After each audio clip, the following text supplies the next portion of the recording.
Call to order. We want to thank you for being a part of the Dickson County regular board session tonight. Thank you for being here. I see lots of folks in the audience. Let us call for a moment of silence, please.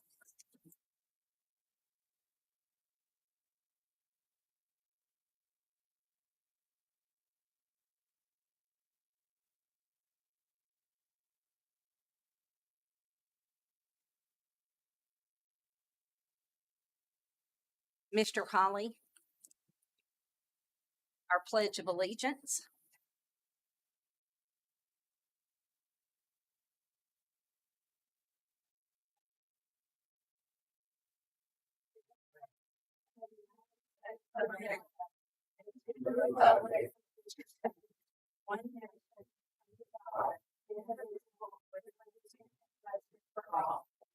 Mr. Holly? Miss Abby Earl, Dickson Learning Academy.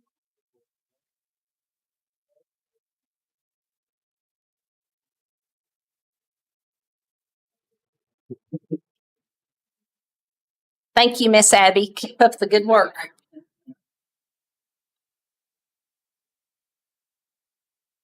It's time for our board elections.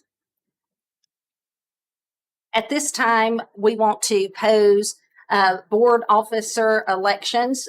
Do we have any nominations for board chair? I'd like to nominate Sonia Brogdon to be our board chair. She's the one who did it the year. Good job last year. I'll make that as a nomination. Second. Is it appropriate to make a motion after that? A motion to cease all other nominations and elect Ms. Sonia Brogdon by reasons of acclamation. All in favor, would you say aye? Aye. All opposed? I think we need a second on the motion before we vote. Okay. Oh, I second the first. I'll second the second. Okay. Well, without any further ado, I'll just scoot that right back over to you. Hard part's done, isn't it? Congratulations.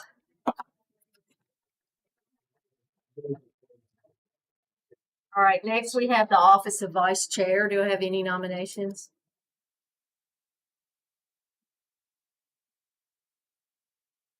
I want to nominate Steve Haley for vice chair. Nomination in second.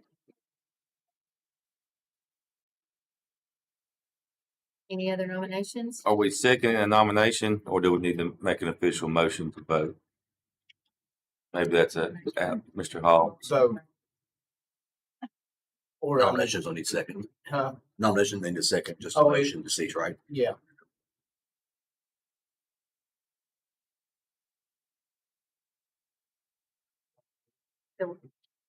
You had a nomination in a second, right?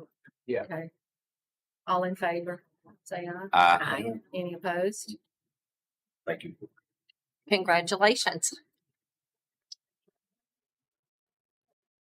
The office that we have is the legislative liaison.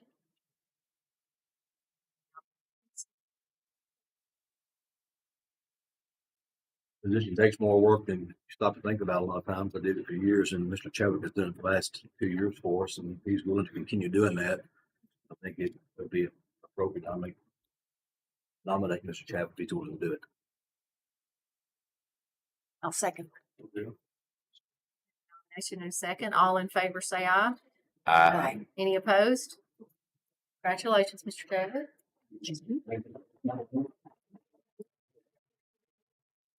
Next item on the agenda is public comment on actionable items. Do we have anyone sign up? No one signed up.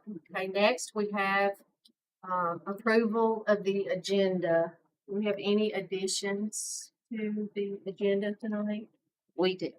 Mr. Parker? I think we need to go into executive session and then come back out and adjourn. Is that right? We don't need to adjourn and then go into executive session.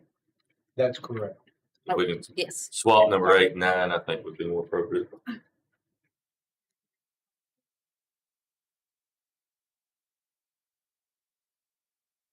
Sutherland, do you have some additions? I do. I would like to add under 3B, finance, the Dickson Elementary School portable. Under finance B2, we're gonna add BES portable. Yes. Under 3C, maintenance, 4 eyes. Just Jeff Corlew is here to give some updates and would like to add him to the agenda. Have any other additions or changes? No.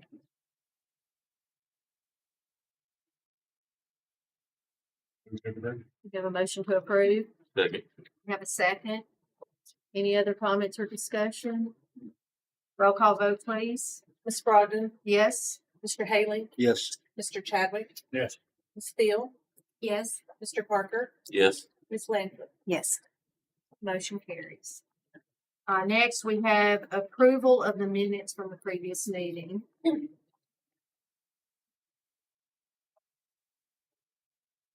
Have any corrections to the minutes from the previous meeting?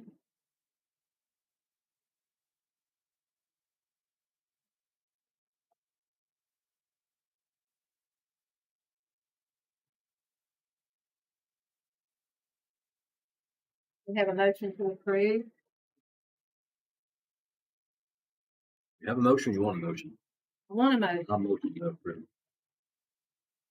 I'll second.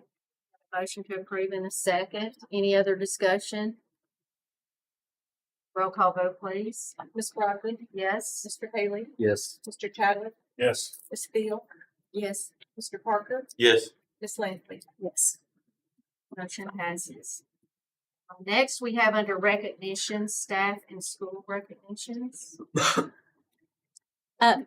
The recognition that I would like to announce is I hope that you saw the artwork coming in the building. It's very impressive. Those were from our high schools. And so Miss Kimberly Daniels is doing a wonderful job working with art teachers around the district. As you see, our chairs, they keep increasing, but art teachers around the district are being so gracious to volunteer their time in painting a chair for this office. In 3 months, we will have a small open house because as we continue to re-image this office, we want to recognize all of the hard work that's gone into that. So stay tuned. You will get an invite. But as you see this place being re-imaged, there's more to come. So I think it's going to be a wonderful representative of who we are as educators, especially within our fine arts departments. So I appreciate Kimberly Daniels and the work that she is doing. And I appreciate Dr. Misty Marvin working with her in that arena and Miss Melinda Fortner because Miss Kimberly works with art teachers, band teachers, fine arts teachers across the district K-12. So good work happening. So thank you, ladies.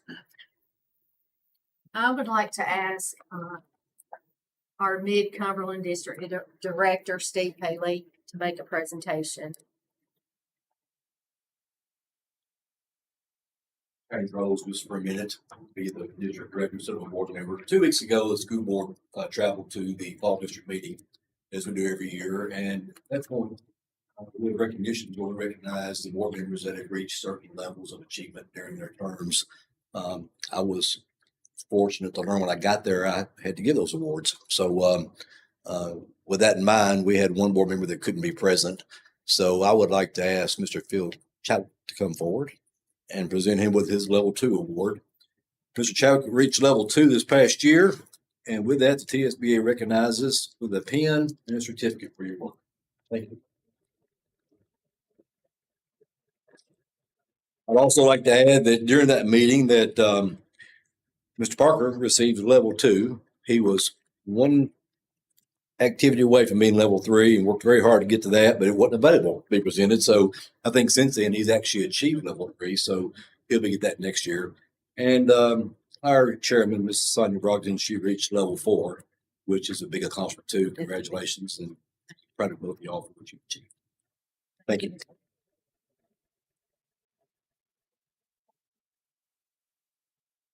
Next, we have Athletic and Fine Arts Board recognition.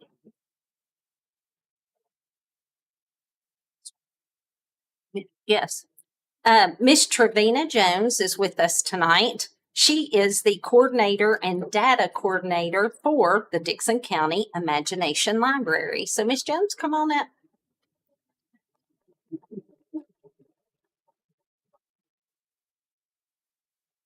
My name is Trevina Jones. I am the coordinator for the Dickson County Imagination Library. And with me tonight is our secretary back there, Miss Glenda Booker. She comes and takes notes for everything that I can get her to do. She wears many hats for us. Imagination Library is a three-way partnership with the Dollywood Foundation, the Governor's Early Literacy Foundation, and our local organization. One of the responsibilities of the local organization is that we have to pay part of the bulk postage rate for every book that's delivered to our children. So it's about $1, depending on the weight of the book. So we are constantly fundraising, and that's one of the reasons I came tonight, was because Dr. Sutherland shared our fundraising goal for this month. September is Imagination Library Month, and this is actually in October, the 20th anniversary for Governor's Early Literacy Foundation. And we decided that we wanted to do one big fundraiser this year, if possible, instead of a bunch of little ones.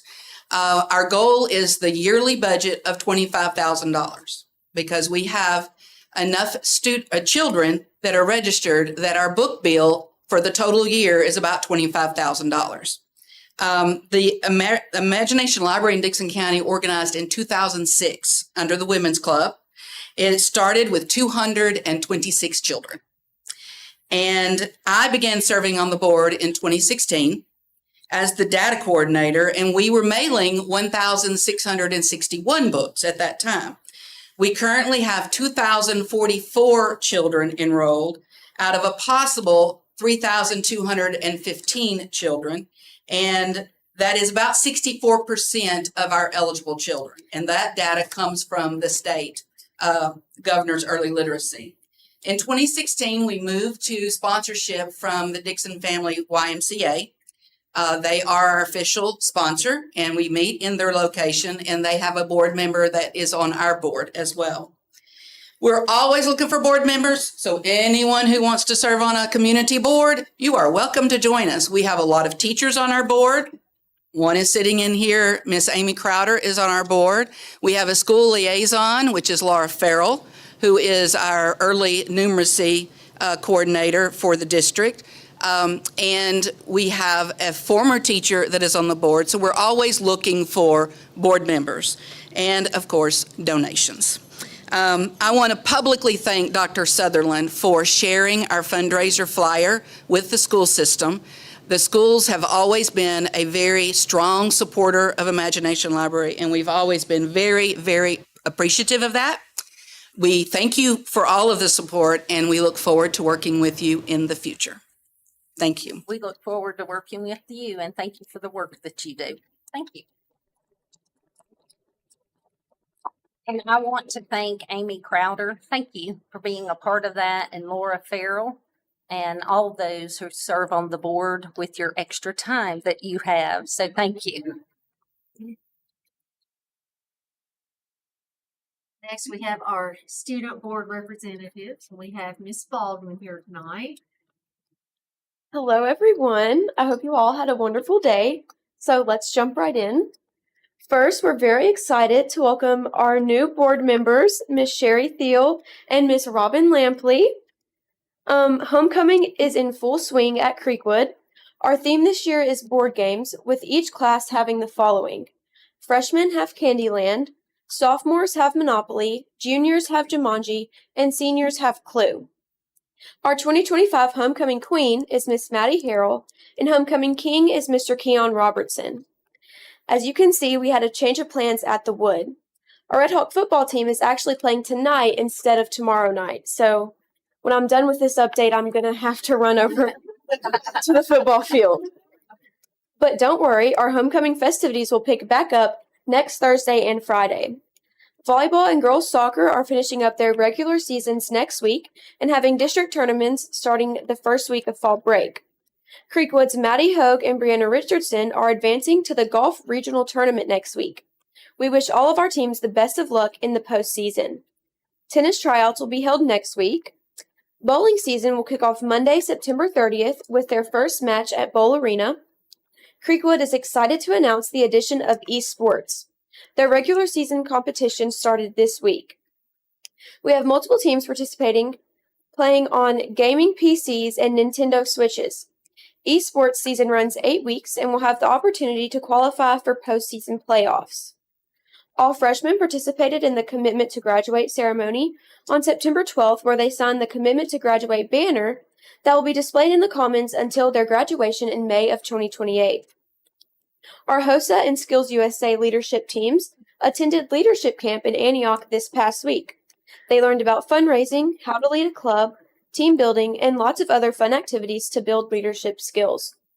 Seniors attended College Fair on Thursday, September 19th, where they were able to visit with several college and military recruiters. Creekwood's production of The Con is underway with rehearsals during this week. On October 2nd, the president at the University of Tennessee, Knoxville, will be visiting our campus and speaking with a few senior classes. Our seniors have been preparing to retake the ACT on October 29th. We are eager to see how scores increase. As the first 9 weeks come to a close, we are looking forward to fall break and the beginning of the second 9 weeks. Thank you.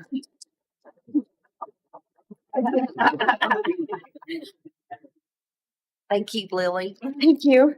Board Representative Miss Reynolds could not be with us tonight from Dickson County High School. All right, next we have under curriculum and instruction, the TSU lease. Well, I'm pleased to announce that TSU called and would like to lease our facility at Charlotte Elementary School, which we had in prior years, Head Start. They received the state grant, TSU, and they are wanting the facility for the community from birth to 3 years old. And by my understanding, that's between 8 and 9 students. And so I wanted to bring that to your attention. Being new to this seat, I learn something every day. I don't think you have to approve that, but I wanted to get your approval that this would be a good thing for that community. And it will be a great thing for Dickson County Schools because Miss Andrea Bobian has a plan to be partners with TSU in this work because she knows the importance of partnering with them because we hope that those parents will send their children to Dickson County schools. So we definitely want to partner with TSU, offer professional development, have Miss Bobian as our liaison to supporting them. So we feel that it would be a good partnership. So I am asking you if you would give approval that I say okay to the lease for TSU with the Head Start at Charlotte Elementary School. If you would like to look at the lease, I did not make all those copies, but I do have it here. I will set it here if you want to look at it tonight. And we've worked with Mr. Hall with that lease, and so it is readily available for you. Are there any questions in regards to this partnership? Yes, ma'am. Could we just put a bullet on the partnership agreement as to how we will measure that success? As far as the program and what they will measure with the grant will be what they are held to. I think our success will be what our partnership will look like with TSU, and success if they take us up on professional developments that we may offer, actually allowing us to maybe come and partner with them with parent night engagements that they may have. But as far as collecting data or that type of thing, that would not be, we would not be able to have access to those things. But we could measure in the point of face-to-face professional developments that they do with us being invited to some of their parent night opportunities. So we can come up with something to look at that outcome. I think that's a very good question. Because I just thought if we have, like if they've got 8 or 9 students and, you mentioned we want those to enter into our school system. So if we could have, a percentage of how many we hope of those students that they serve do enter our school system and how ready those students are for either pre-K or kindergarten. Sitting here thinking about that, they will be serving 3-year-olds. And so a success would be if they filled out pre-K applications. Look at Andrea Bobian agreeing with me that they take advantage of the supports that we have as a public school system. So I've written that down so I can make that adjustment. Andrea, do you have anything? Oh goodness, she has written notes. Do you have anything to share? No, I love that.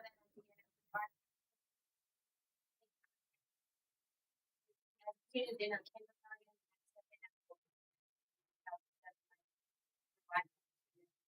kindergarten, days, just to kind of show how our students who are in preschool, not in any preschool, do as they enter kindergarten. But I love the idea of capturing that from Head Start. We've done that to see how to do as they enter. But I just want to say I'm so excited about this partnership. It's so exciting to have a university presence in Dickson County, and they actually are serving students at Head Start across from Dickson Elementary, which is more students than just in 8. And I am going to be over there. That might not be where the school system is, because wherever students are, where my children are, Dickson County schools are going to serve and be part of those families' lives and to encourage them to be part of Dickson County Schools. Thank you. And I'm excited to the work that you're going to be doing. Mr. Yep. Parker. Why Charlotte Elementary over our other elementaries? Charlotte Elementary, they're just leasing a facility that we had available. It's away from campus. It's the one next to the jail, the portable. Okay. Head Start, the State Department Head Start was leasing, and they lost that grant. Okay. And TSU was given that opportunity. The question, I guess, a follow-up question will those kids be considered to be part of that school as far as accounted for by the principal No, in sir. any way, shape, form, or fashion? No, sir. Not affect the numbers of that school at all? No, sir. Thank you. Mr. Hall, you want to speak on the lease? Yeah, I just to inform the board member, it's a no-cost lease. It's basically the same lease that we had with Highland Rim when they were operating the Head Start program. Well, it's not the same lease because I changed it and made it more appropriate for the times and what we need. And we can terminate it upon notice. And if they don't fulfill their obligations under the lease, which are maintenance, utilities, upkeep, and taxes, then we can terminate the lease as well. But I mean, we don't anticipate that, but we have the ability to terminate it if necessary. Thank you, Mr. Hall. Does anybody have any questions for Mr. Hall? Mr. Taylor? Mr. Hall or maybe Ms. Bobian or Sutherland, PSU is going to take over the facilities even across from Dickson Elementary that was used by Dickson. So that Head Start program will open back up. Will it open up pretty much immediately this fall, or will it go in? Yes. Will you suspect it will? You're waiting on that. They're waiting on us in Charlotte. So, And I will give the Mid-Cumberland Head Start. They gave us games, some equipment that was left over. TSU said it all had to go. And I said, can we have it? You never know until you ask. And they said, yes. And so we've had Dickson Elementary go and take advantage of some of those gifts. And so we're very pleased in getting those extra things that were going to be thrown away. And so Dr. Brown was very appreciative. And we have some other things that we're going to offer to some of our elementary schools as soon as we get that laid out at the maintenance department. I have to give a shout out again to Gerald and his team, because I called late and said, I need you to be there at 7 a.m. And they were to help gather that stuff. So thank you, Gerald. And we're just appreciative of the gift. Administration recommend approval on this. Move to approve. Motion to approve in a second. Any other discussion? Roll call vote, please. Ms. Brogdon, Yes. Mr. Haley, Yes. Mr. Chadwick, Yes. Ms. Steele, Yes. Mr. Parker, Yes. Ms. Langley. Yes. Motion carries. Next, we have approved ACT Plan Learning Day. Well, it's that time of year again. And as a new director, you're always looking at where we are and how we can always get better. And so I'm going to talk about a little about the ACT Virtual Day. I came in thinking that maybe we weren't going to do it like we've always done. And then after speaking with Dr. Marvin, sometimes you don't uproot things that we've shown success with.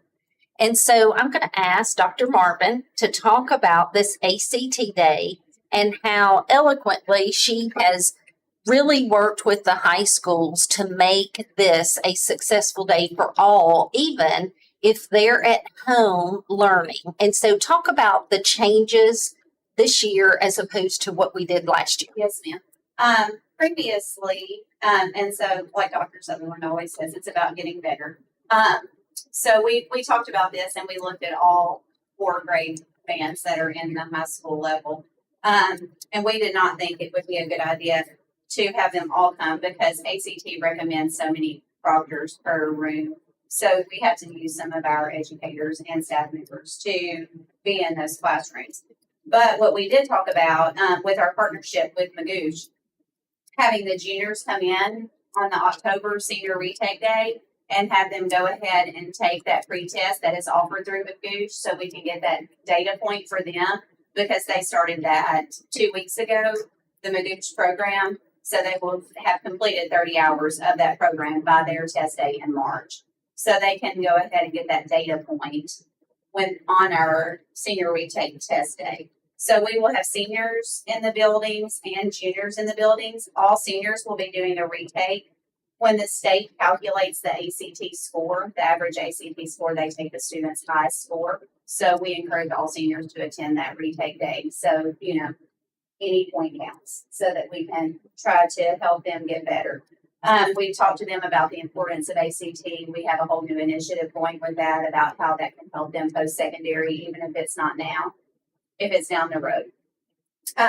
So on the October 29th day, we are going to have our freshmen and sophomores a virtual learning day, which means their teachers will have them prior to that day download any materials that are needed so they can work on that from home.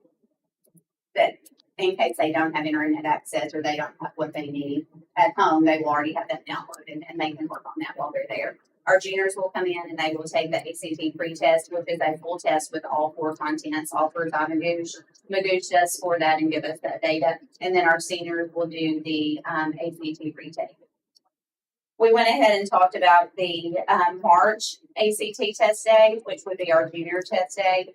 And when they are taking that test day, having our sophomores come in that day to take the ASVAB. And we've listed on here under testing ASVAB exactly what ASVAB is. Some people look at that and think that's just a military test. The military does come in and they have to administer it. We also have our teachers in there during that time. But it is a valuable tool for students who are considering military careers, but it also gives your student information about what maybe they would like for their career to be. And we can also gain things from that. It's part of our accountability piece and other opportunities students have to receive ready graduates, CCR and TSAP outcomes. So we thought if we have 2 grade bands in October and then 2 grade bands in March, we could do virtual for the other 2. Any questions about that?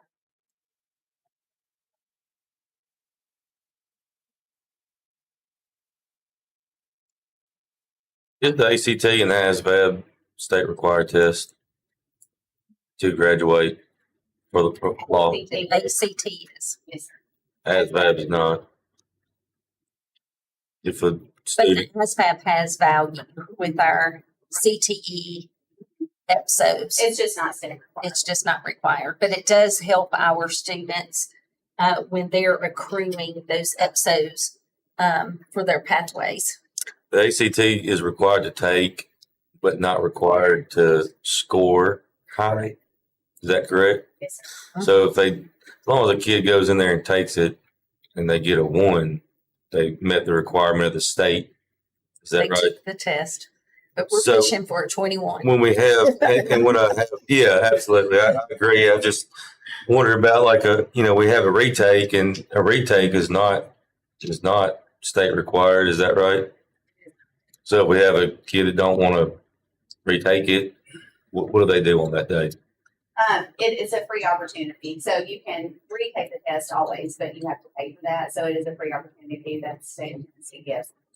So you do have some kids that do not come and do it, but in Dickson County, most students do come and do that. We highly encourage them to come and do that because, like I said, if they got a 12 the first time and then they get a 14 the second time, we have the CTE teachers talking to them about the importance of this. If you're going to TCAT and it is a program that's full, they're going to be looking at your ACT scores. So hopefully they increase.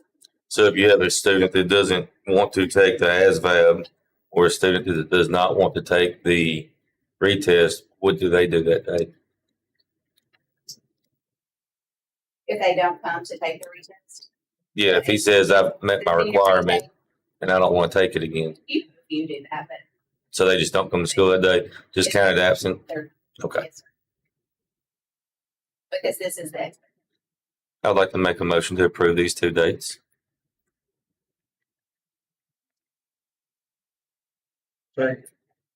Have a motion to approve and second. Wait, Mr. Haley?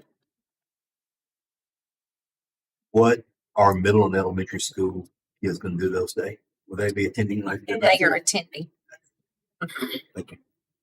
Ms. Hill?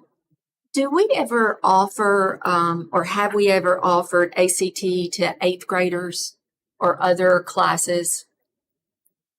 We have offered ACT to a select group of 7th graders that get invited to take ACT. Now, as a parent, I can opt to have my student take ACT, but typically that is done when they're a little bit older so that they can have more of the curriculum exposure. We are doing and pushing an initiative about ACT all the way down to elementary, and you will get to hear about that initiative soon. Okay. But yes, they do have opportunities, but it's typically on an invite, and that would go with the grades they're making. It's a select few.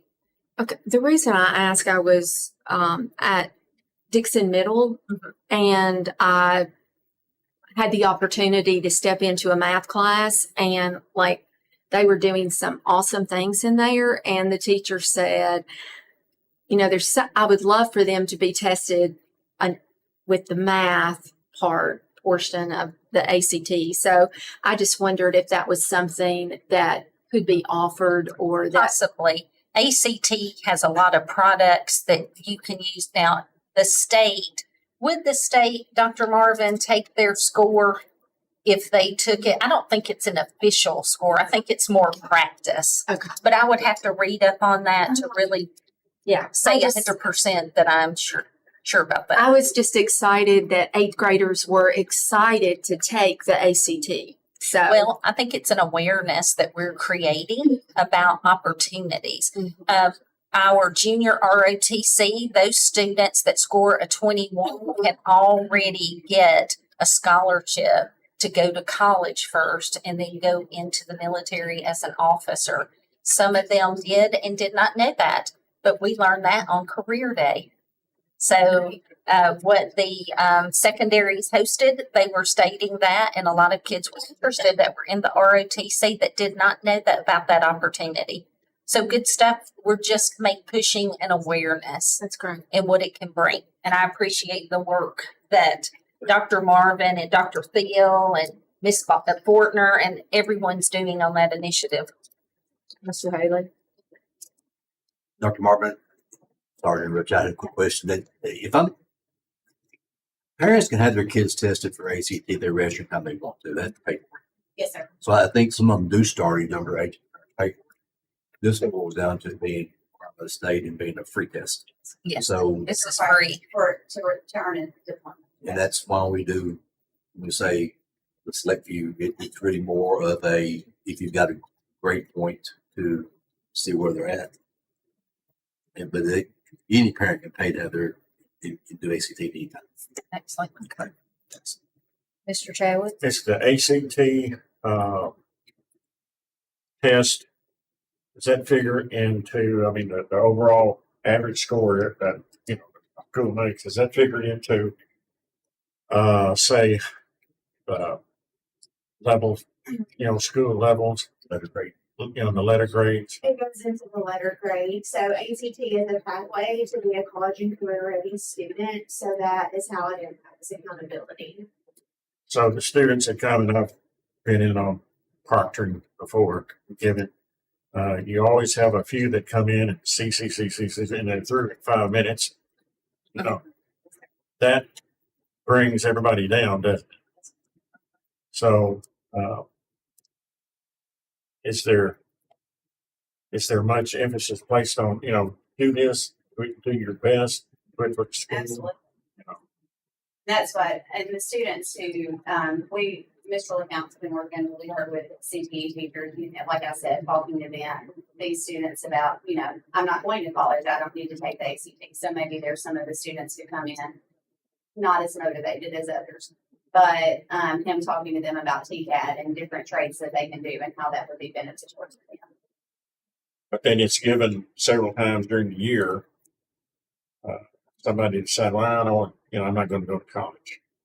But then they decide, in given 3 or 4 more times during the year. I mean, this is just school days. I mean, it's given on Saturdays. Yes, sir. Yes. Sometimes Saturdays at state testing sites, but you have to sign up for those on your own.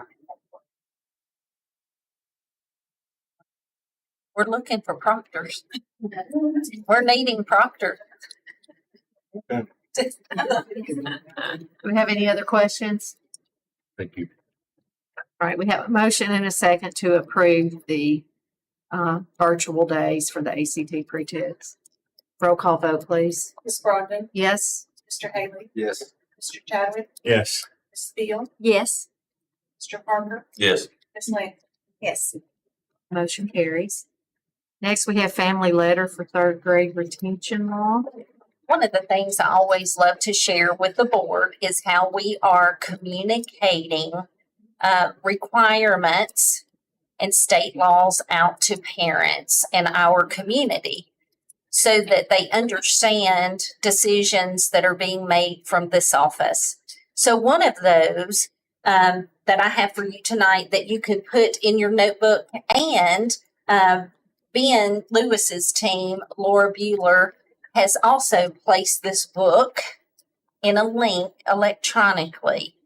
Mr. Haley, I'm still going to give hard copies for those that are like myself, those tangible writing notes on papers, but we will have it for you where you can look at it electronically, and we'll send that link to you. But this is just making you aware of what is going out to our 3rd grade parents and the resources that we provide and that they will have. If you look on the second sheet, 3rd grade retention law, information at a glance, you will see these QR codes that you can take your phone, and it would give you pathways to 4th grade information, a PDF of a presentation, fluency and comprehension and vocabulary resources that the parents can have at home, third grade TCAP examples, and the Facebook page. Dr. Thiel and Miss Fortner do a great job of putting things together for parents in the community of third graders, but you will see that it goes all over. And this information gets out in our communities for parents that do not have third graders. And that's a good thing as well, because we want everyone to know what their child will be held to in the system. And so you will see all of this information. You may read it, but it's just to inform you and to stick in that notebook under instruction. Ms. Fortner, do you have anything to add? I just would say that this document is one of the things that was shared with our families. They were all, every school had a family night. They invited those third grade families in. They presented that presentation to them, had a Q&A session, provided this handout, talked about these things. The letter that is in the packet, this was for the families that chose not to attend those family nights. So we sent the letter and the document home so that they would also have that information, even though they chose not to come in person. So there was an in-person opportunity, but for those that were unable to join, then they got the letter and that document so that they could do those things. I would also encourage you as a board to make sure that you look at those third grade TCAP examples so that you can see what our students are expected to do and be able to pass that third grade TCAP. I think that's an important knowing. Absolutely. We do have the letter in Spanish. I did not make you all a copy, but I would like to pass that. And so that you can see that we do have that. Miss Yolanda here in the office interprets our letters and anything that we need for our Hispanic families. I believe you. I can't read it.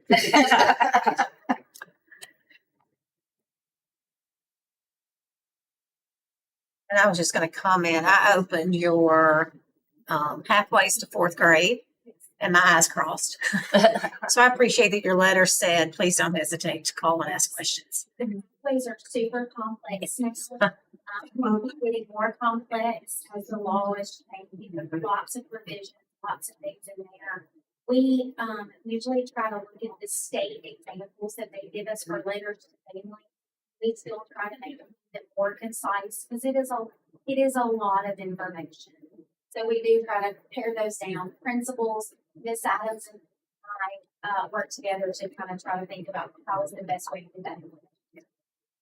You are correct. It's a lot of information. That's why I like that you said, don't hesitate to contact us. Yeah, that's good. A lot of information. Yes, that's all.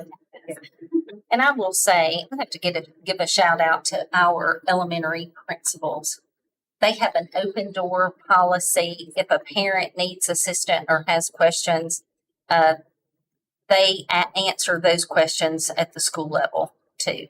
So I think I have to give them kudos for that and for answering questions that parents may have. Our guidance counselors, it's all hands on deck with getting the information out.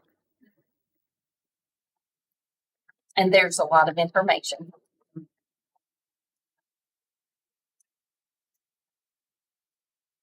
Next, we have finance, monthly financial report for all funds. As you can see, our revenues and expenditures for the from the 2023 year to current, you can see a decrease in revenues and decrease in expenditures.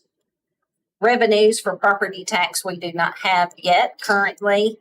Sales tax is a little down from our 23 year. And then expenditures for utilities are down for the 24 year. Diesel is down and gasoline is down.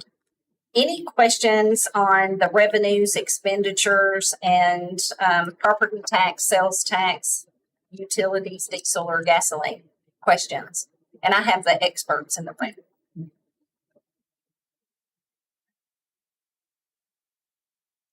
Okay. You were also given the 141 General Purpose School Fund. Do you have questions in regards to this document?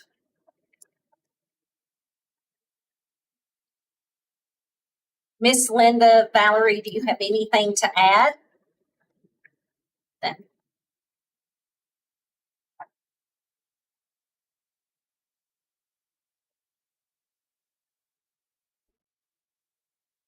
We have any questions on the 141 fund?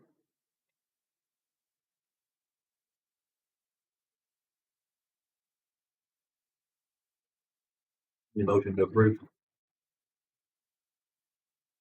Second. You need a motion? Yes. Yes. We have a motion to approve in a second. Do we have any questions related to the 141, the 142, 143, or 177 fund?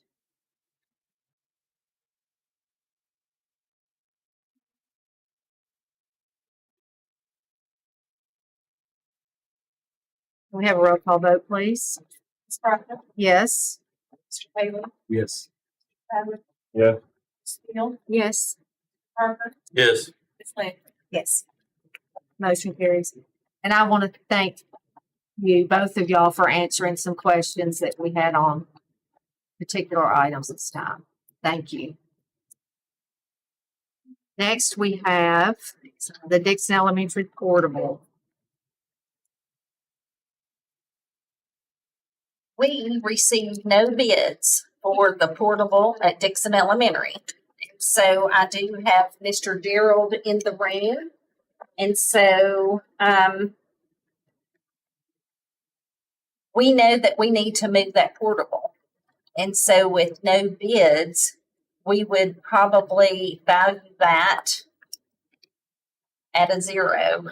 So, Mr. Gerald, would you like to comment on just kind of the bid process? We didn't have anyone interested, and what your suggestions would be. Like here, Valerie, you know, Miss Valerie did actually advertise that in the paper. We had a pre-bid meeting at my office so that we didn't have people just traveling back and forth to the school at will. Went over there. We had one person to show up. We received 0 bids. Had this happen in the past, and we have to hire a company to tear it down and haul it off. I think, Mr. Haley, I'll turn it over to you because I think there's been orders to get rid of portables, and that was from previous board meetings. And had one that was occupied, and now they're not occupying that one anymore. So we tried to surplus it out, and we just didn't get any. Yes, It's Mr. Bailey. probably just a good time for refresher for myself and the other new board members. But the board some time ago voted to get rid of the portables, not use them for kids. And it's taking a little time to get rid of them, but we did take bids on others in the past and got no bids. And I think that finally got somebody taken. So they help with some porch bills and things for us in the process too. But these are old buildings. They're not mobile home units for housing. They're old classrooms. They're 20+ years old, more than that. And My knowledge, maybe even older than. it's not going to be a resale value on those if we can get rid of those. And I think our policy allows any surplus under $500 to be dealt with by the administration, but no one bids on these. It's not the first time. It's not a surprise there were no bids. Some cost us money if there's not some sort of a move made to get them donated.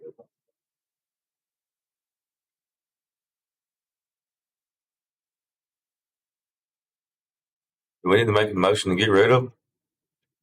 I think the motion's already been made to get rid of them. We've surplused them, but we didn't. Now you got to decide what you want to do. Decided 2 or 3 years ago to get rid of the ones and not use them for student. We right when we built burgers on my building shards when that happened. It's actually the second time they voted me. Use them, but they didn't get moved, so they started moving back in. So we then voted to get rid of them and we could go all time. They were down in the wire last month. So it's gonna cost us money to get rid of them now. Quite a bit. Still, I just know from being on the city council of Charlotte, often they were looking for places that they could just go in and destroy for the fire department. I don't know if that's something. Okay, that's what I wanted to ask. If it were. I'll speak on that. Actually, the one we had at the SPED office over here, it was one that was slated to be torn down. We didn't get an estimate on it. Fire hall trained in that for several weeks. They did not burn it, but they trained in it, knocked holes in walls and all that. There are no interior walls in this one to knock holes in. And I don't know, you may find somebody may call Dr. Sutherland tomorrow, may be watching this tonight and say, hey, I would love to have it. It's pretty expensive to pick it up and move it, I think. But Mike can go back to be the person that bought the others and see if he can offer. I don't know. Mr. Hall, for clarity on policy, I think the value's been established by open for bids. There is none, so it is an administrative issue. That is correct. At that point, so. Action. Okay. The directive was to get rid of it. That's it. Okay, next under maintenance, we have approval of surplus item list. Board members, you will find a surplus list from various schools of items that will be placed in the sale. Note that all of the principals are asked to share list with each other to see if they want any of the items at their school. If that is made note, then our maintenance men take it from school to school. These are items that they're either broken, old, or no one is in need of. And so that's what you see on this paperwork.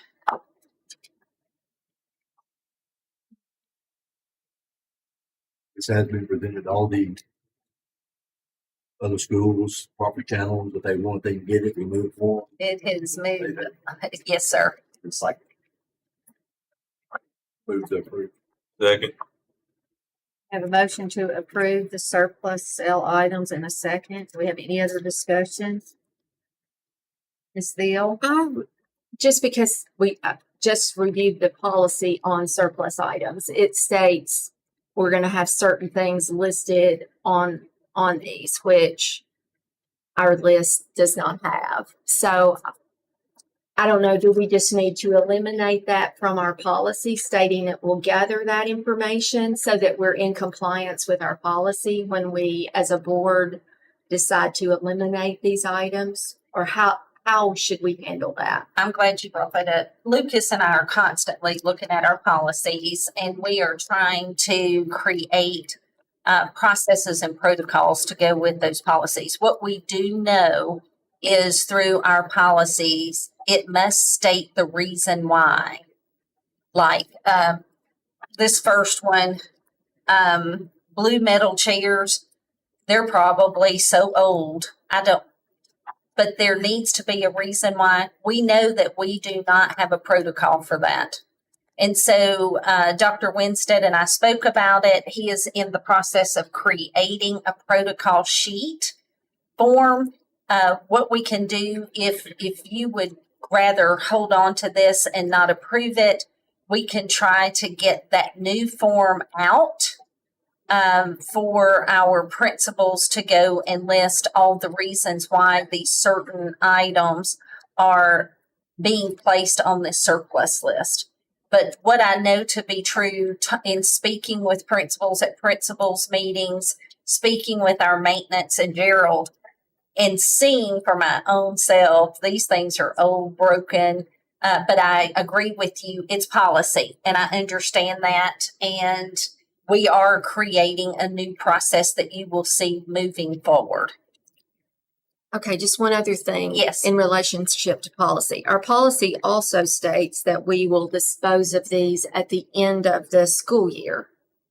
So is there Anything that we can't get rid of, but we do have sales. Do you want to speak to that, Mr. Clifton? How we've done that? So we always, about this time of the year, have sales for furniture and stuff that they don't use. If a policy states we'll do it at the end of the school year, probably gonna be tough, because I think by the end of the school years, the principals and the teachers, they're ready to go on break for a while. They're gonna leave. They're not gonna make a list of this needs to be moved, and I needed it at my school. I think most of y'all could probably speak to it, that when school's over, you're ready to go. Right. We have found that we can't really have an auction just for furniture. They're not really interested in that. So we do it on the cuffs of the school buses that they sell, and they'll come over and sell the stuff, makes it all legal. People will take 2 or 3 items. On Monday morning, we go in and clean the whole parking lot up and throw most of it in the dumpster after the auctions. They actually take very little of the stuff you're seeing. Yes, real quick. So does it have to go through the Tennessee.gov site, or could it be, It's a public auction. it's just a public auction? I think the school district is always pretty well used, and Charles Woodard. I'm just thinking about the online auctions that they have now, that people think come if and you- do that and take a picture of it, put it Yeah, online. I think you've got the ability to do it. Here's what you got to do. You got to store it. I don't know where you're going to store it. Right now, it's sitting in schools. They want this stuff out of their school buildings. So to do that, we have to have a storage facility to store it. I see that at metro schools, because I've been to their site to look at some of their surplus. And they've got the same, they're trying to get rid of the same junk we're trying to get rid of, to be quite honest with you. So We have a maintenance building we can store everything in though, right? you had an extra one, you couldn't. Yes, sir. Well, maybe we say we're just gonna have them quarterly, or upon the discretion of the director of schools, or, maybe we discuss that when we get to the policy. You're talking about a quarterly sale. I know I'm not supposed to ask. I don't know what You're I'm talking about a saying. quarterly sale. I don't know that you'll find an auction company that wants to come over and sell 100 desks on a quarterly sale. If they're selling a school bus truck or something, then probably get that done. Mr. Haley. So for the sake of argument and from policy, I agree it's a year, but this is in the last year stuff. You can't do it. It's good. That takes 3 months. So it's in the last year stuff, cycled out through the summer, and pretty tough having to sell once a year process. Or the buses being there, they're kind of the draw. We surplus those right there in the school year, and then we have the auction and all that usually. I know that in speaking with our principals, they are ready for these items to be out of their schools because one, the look, they're piled in piles. They're old, they're uncomfortable. Some students can't fit in these desks anymore because they're old. So the more and the sooner we can get these items out of our schools, I think it just helps our school principals maneuver and get the things in there that they need because they're just really in the way. Would you agree, Dr. Marvin and Ms. Fortner? Yes, a lot of times they are in groups. They aren't able to students do small groups and things like that in those rooms because they're piled with the surplus items. And you can't put them in the hall for safety reasons. And so the sooner we can get them out of the schools. And I would say I'm an educator and we take everything that we can possibly get, free, beg, borrow. And I would say if educators are saying these are no use, I would have to take them at their word that these are of no use to us. So can we say these fall under the surplus property that's worth less than 500? That our policy says we can just get rid of? Does that apply to the surplus? Some of it does. So it gets sold off at the auction, does it not? Yes. That's one of those two. Yes. Scrap though. Yeah. Very little of it. I think the intent of that, Mhm. that in the policy is in some systems, some governments, and then sometimes in the past, instead of having a surplus sale, you would see them scrap things. This puts it in the process of going to the board. And whatever, Hearing before- whatever doesn't sell at the sale will go to the scrap metal bin. The county will. I think in years past, they just went to the end or procedure for.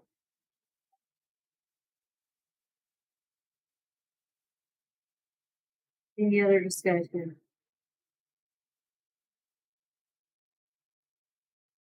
At some point had a motion and a second. A way back. Roll call vote, please. Ms. Brogdon, Yes. Mr. Haven, Yes. Mr. Chadwick, Yes. Ms. Beal, Yes. Parker, Yes. Ms. Langford. Yes. Motion passes. Madam Chair, Yes, can we Mr. recess? Yes, we may. We'll recess for 5 minutes. Thank you.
Probably joking. So the next item is approval of Dickson Elementary playground equipment. Board members, you're gonna see some photographs that I asked Mr. Gerald to take of Dickson Elementary's playground.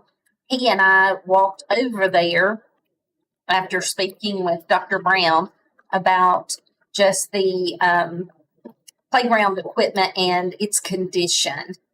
And so if you've ever been over to Dickson Elementary, you will know that it's not a very big playground. It's an old playground. And so if I remove all of these pieces, there's not going to be any equipment for students to play on. And so this board was very kind this past summer in stating that schools would not have to use their fundraiser money to purchase. And I've also included what the playground equipment piece of playground equipment looks like that Gerald has been purchasing. So Mr. Gerald, do you want to talk about this and talk about what we use company and that it's part of the state? So that was through the school sales service. That quote is there. The quote is for a piece that the board previously discussed that they would like to. I recommended it, and I think the board kind of went along with it.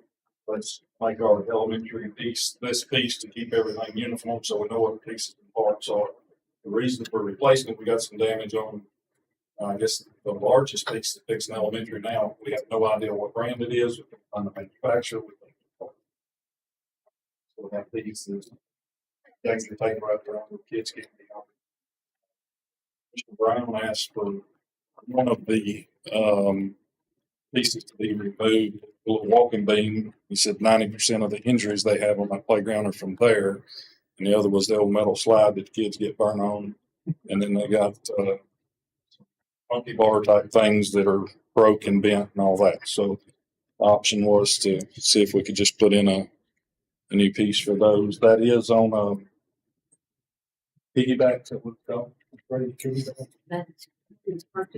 then he's offered that piggyback off the same one. He's updated his paperwork and sent that to us. So that price is on a piggyback off of Sumner County. Sumner. Okay. Yeah. There you go. So just the one piece has got a broken piece on it that everything else is still functionable. They just don't like it and it's old. Is that right? That piece right This there. piece is That the only piece- broken one.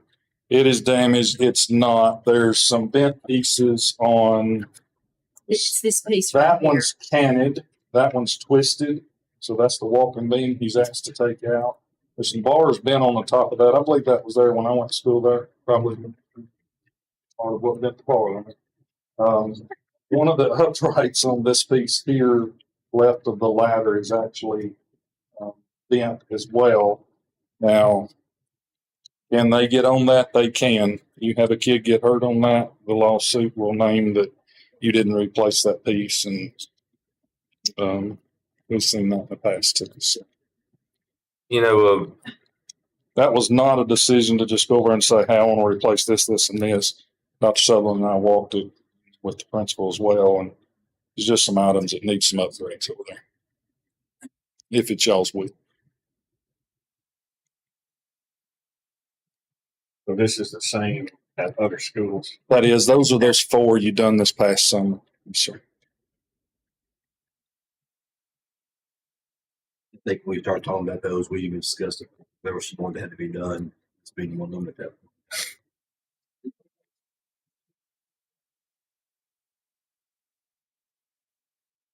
I can say the one at Stuart Burns is used. Yes.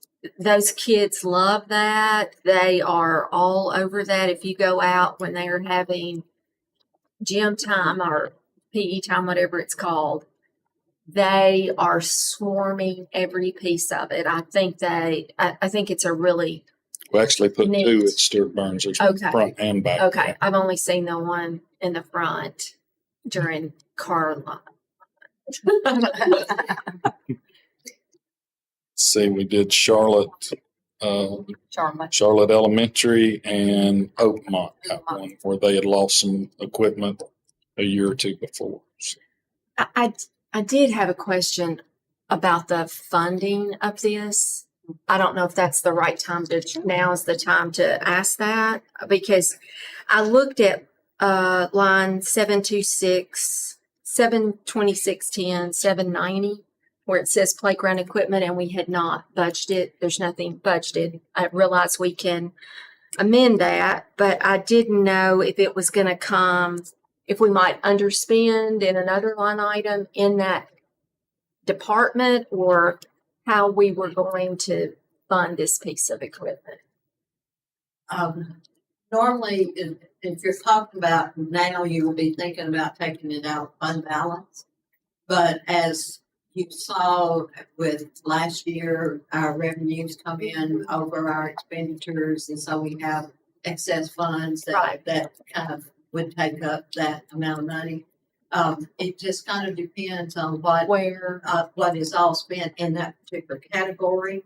Yes, ma'am. As to whether there would be any in that particular category, or whether we have to amend in extra funds for that. Okay. And then it would come out of fund balance. Okay, so it's not under like a capital outlay already or something? No. Okay, all right, thanks. Well, I'd like to make a motion that we move forward with this, with the purchase of this playground equipment. We have a motion, we have a second? Second. Second, any discussion? Mr. Parker?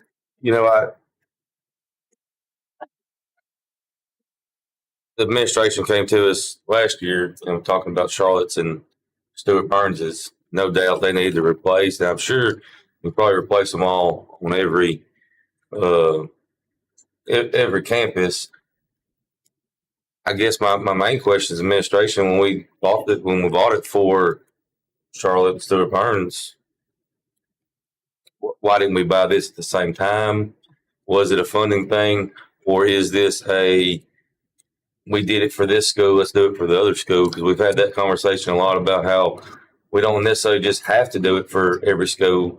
I mean, I understand this slide got some dents in it. It might get hot in the sun, but I mean, that slide, kids been sliding that slide probably since the thing was built. Matter of fact, probably can't buy a slide that's going to last that long anymore. So a slide's a slide, I guess, in my mind. And I don't know if we're doing this as we did it for them, and we did it for Stuart Burns, and we did it for Charlotte. Let's do it for them, and then it never ends. So at some point, we might as well say, let's just replace it all in one big hunk. Maybe we can get a better deal than $60,000.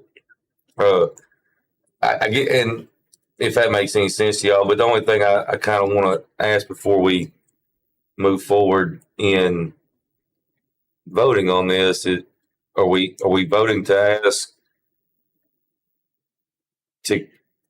for the director to go to the county commission and ask to move this money out of fund balance, or are we going to pay for this out of general fund and then amend later on?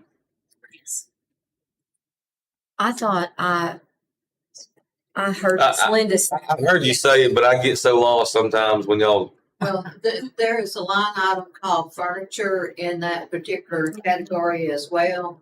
If we didn't spend it in furniture, then we would move it down to that particular line item.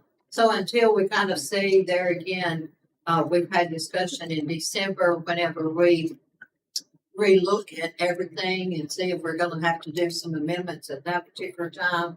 If we need to, we would carry it forward then. But there may be some numbers in the overall category we just shift. But until we see kind of where we stand here in 3 more months, I mean, December is 3 more months, Right. Then we'll know exactly where we need to be. Which is why we're involved all at one time and don't worry about it. Right. Because as I looked at it, I could find within this budget about 3 places that perhaps y'all had already thought about purchasing it in. But that was the reason for my question. If we thought about it, I think it'd be under playground if it was not budgeted. So, and that's what I'm saying. I don't think we thought about it. I think we thought about Stewart Burns and Charlotte, and we're thinking about this after maybe one school saying it, and I don't know where that end stops. Don't not want the kids to have great playground equipment. Just want it to not be because Stewart Burns got it. Can I speak on that for a minute? Chair that allows it. You're, Madam Chair. It's never our desire to say, hey, we got one a few months ago. It's time to get you one now. So all this material on these playgrounds is metal covered in rubber, and then it'll rust. It'll rip somewhere and it'll rust, and you don't know it one day till it just breaks through. So we don't know we had a bad piece until we got the phone call the other day, and we went over. I called Dr. Sutherland and said, hey, we got playground shut down. Nothing we can do. This piece, that big piece that's damaged, it's dangerous. We cannot let kids on it. I'm not going to go over there and take a risk of welding a new piece of metal in and trying to melt some rubber to go over it. Then you assume all that liability, so we'll leave it shut down. So it's not our intent to say, hey, we got one a few months ago. Let's buy you one, and we'll wait 2 more months and get some else. But I'm also telling you that in 2 more months, you may have another one that breaks loose somewhere that we don't know about it. But that would never be our intent. We did have some parent concerns that tape, caution tape was all over the equipment back there, and they've reached out. That is what took me on a field trip. And so when I went over there and realized how many pieces, I knew that we needed to make a decision there. So I wanted to bring it to your attention. So that's kind of the cause for bringing it to your attention. That slide will outlast the new slide that they're going to put up, but it's in the way of that piece because there's like 17 PlayStations on that new piece on that Catherine unit, and it's in the way. There are a few things that are in the way that's got to be pulled out, and that might as well be one of them. Does this piece have to be removed? That piece is actually damaged on the top. I think it'd just be well advised to go ahead. One of those bars are bent on the top. Yeah, And it's that piece is older than I am, I do do believe. go So, up there, but it's actually leaning to the left. Mr. Chadwick? I think we need to proceed just for safety reasons. That's one way to get a whole yes vote. If everybody votes no, that's one way to alert it before you're in Dickson County is bring up safety. Well.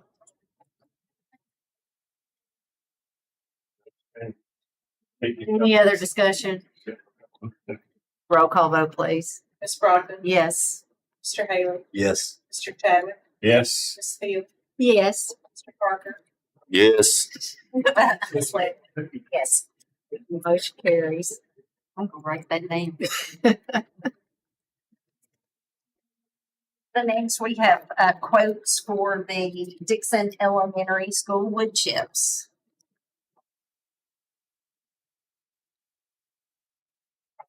I'll speak on that as well. I guess it was all tagged together in one email. I don't know that you actually have to approve that one or not. It's your call. Might as well while we're here, but see the cost there, and that's through the same folks that would be installing that unit, and that is to put wood chips on the entire playground when they're done, not just under that new piece. So move to approve. Second. Mr. Haley? I don't think we need to vote on that, do we? 125,000 separate out of the playground, so Just for your knowledge. they have. Motion retracted.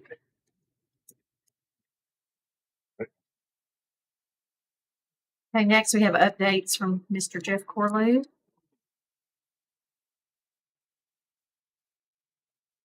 Just to bring the 2 new people up to date, the board hired Lyle Cook Martin to do a master plan on all of the athletic facilities at Dickson High School, and that's where we're working on right now. Right now, our civil engineer is working on the base plan, putting everything on a drawing that's on this campus athletic wise. He's got that near complete, and then once he gets that, he'll start we'll put the notes on the plan and bring it to you all to say, yes, I want that piece. No, I don't want that. You know, we kind of prioritize what you want. because I know we don't have enough money to do everything on the campus. Right now, as of today, you've got all the openings cut in the visitors bleachers where our structural engineers coming next week look at the structure underneath on them. We had to cut 5 openings to get under the bleachers where they could look at it. That's going to happen next week.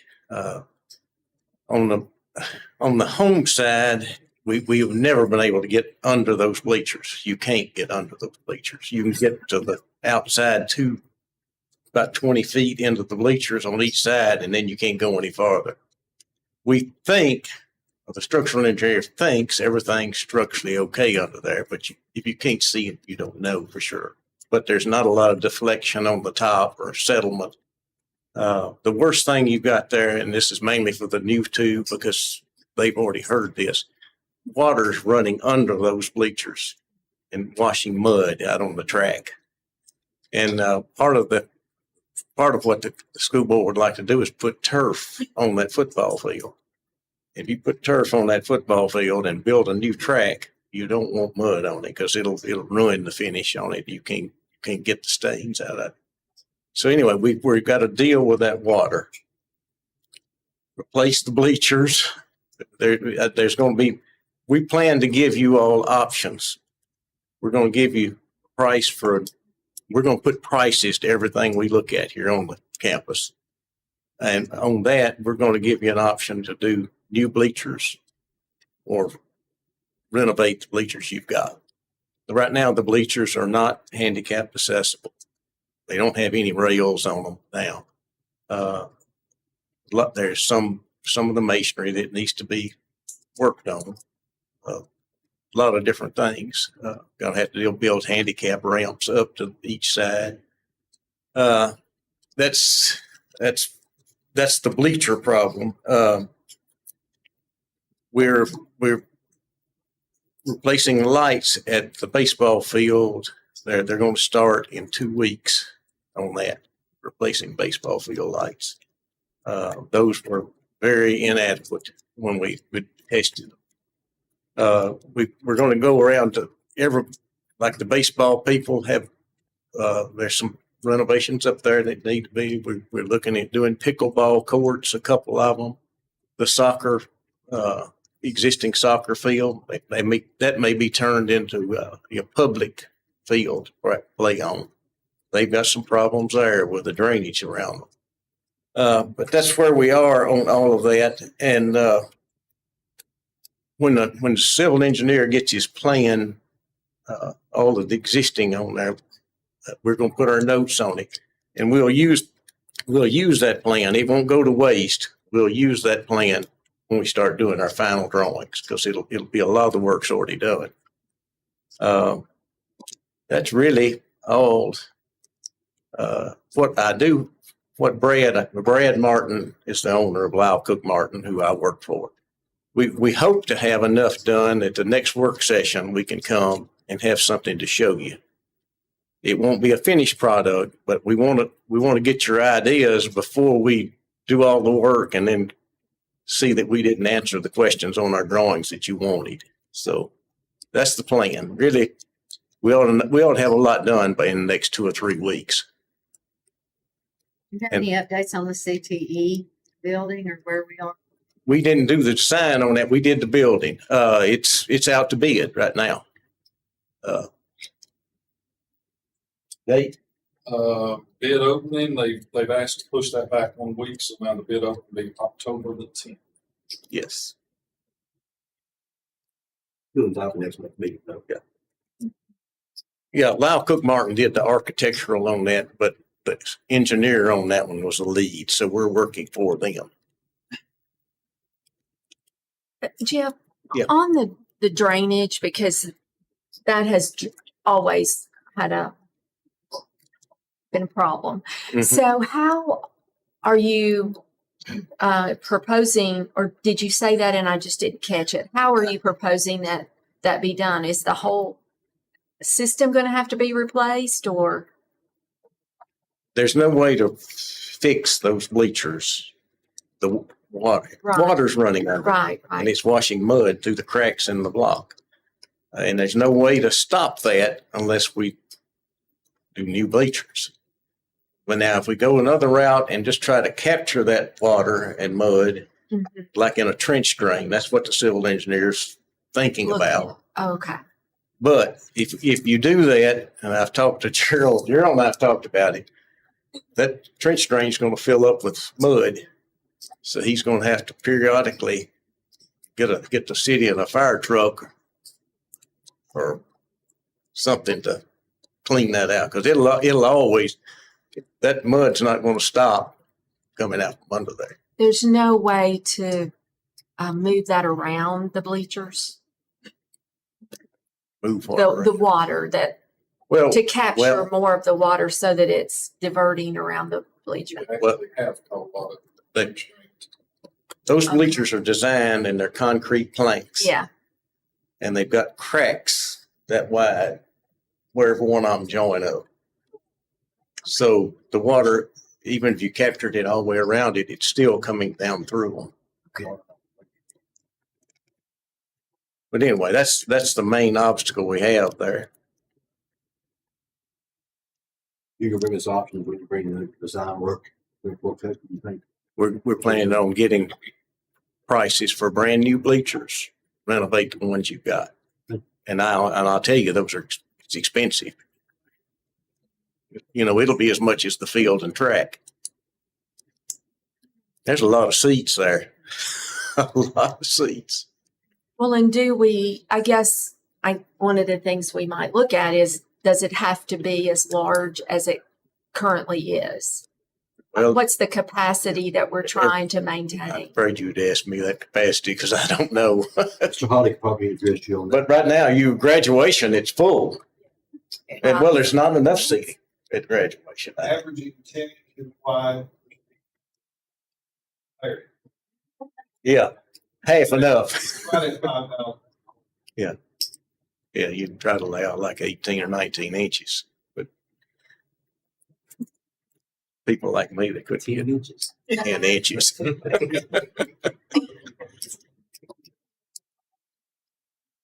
But anyway, we're going to try to give you enough information that you all can make an intelligent decision on it. And that'll be ultimately your all's decision, because you got the priorities. You got anything? We appreciate you and the work that you've done. Well- You're always readily available, and thank you. Well, I've been doing this for 25 years. I have. School. Thank you. Thank Mr. y'all. Gerald, Thank you. Gerald, did you want to say something? I've just got a few, I know we talked about it at the work session, but I did hear back from, we met at Charlotte Middle School on the volleyball system, so I'll bring you up to speed on it. Miss Sloan, the volleyball coach, has picked out the equipment she wants her net to be. We've all decided it'd be best to go through the floor and build a concrete structure under the building, a foundation for that. So she's picked out the equipment the school wants to have. They submitted that to us. I've sent it to the engineer, structural engineer, and they're designing that based on that size tube, the sleeve, and all that they're going to put in there. So that piece is in work, and it's still going to be a while longer. And I don't know when we'll see it, but we got to get the design right to do it. I got a call this is not anything that needs to be voted on, just something for you to think about in the near future. Dickson Middle School's football field lighting went out the other night, second time in a month. It's been band-aided, just about all we can band-aid it. Their games are over for this year. I talked to Miss Harrison. She doesn't know of anything coming up that'll be a night event on the field until next football season, unless something changes. But as you're looking at your future sports lighting, you might want to think about moving that up, because that one's not going to hold together much longer. So just have that one on your radar as you're thinking about what you're doing there. Are you doing anything else to the gymnasium at Charlotte Middle while So you're in there? What about painting? We are going to, I have no directions on painting at this time. I know with the $15 million resolution, the way it's worded, that there was some interior, exterior painting that will have to be designed and bid out. And I think we're probably going to need to ask for some help, maybe from the firm to design that painting, because I believe they're going to have to go in there and media blast that whole entire space. And it's going to be a huge cost. We might refer to Mr. LeCount. I think maybe when you were there, or even prior to you coming there, maybe they've painted oil-based paint, and then I'm going over top of it with latex paint, and it won't stick. And anything you put on there peels off the wall. So they're going to have to blast that stuff down with something. I don't need to be the one probably writing the spec for that, because I don't know the best route to do that. But that's going to be a huge process. Okay, in there. then I guess I need to ask how I approach this, because that is an eyesore I to agree. the school system. It's an eyesore to the Charlotte community.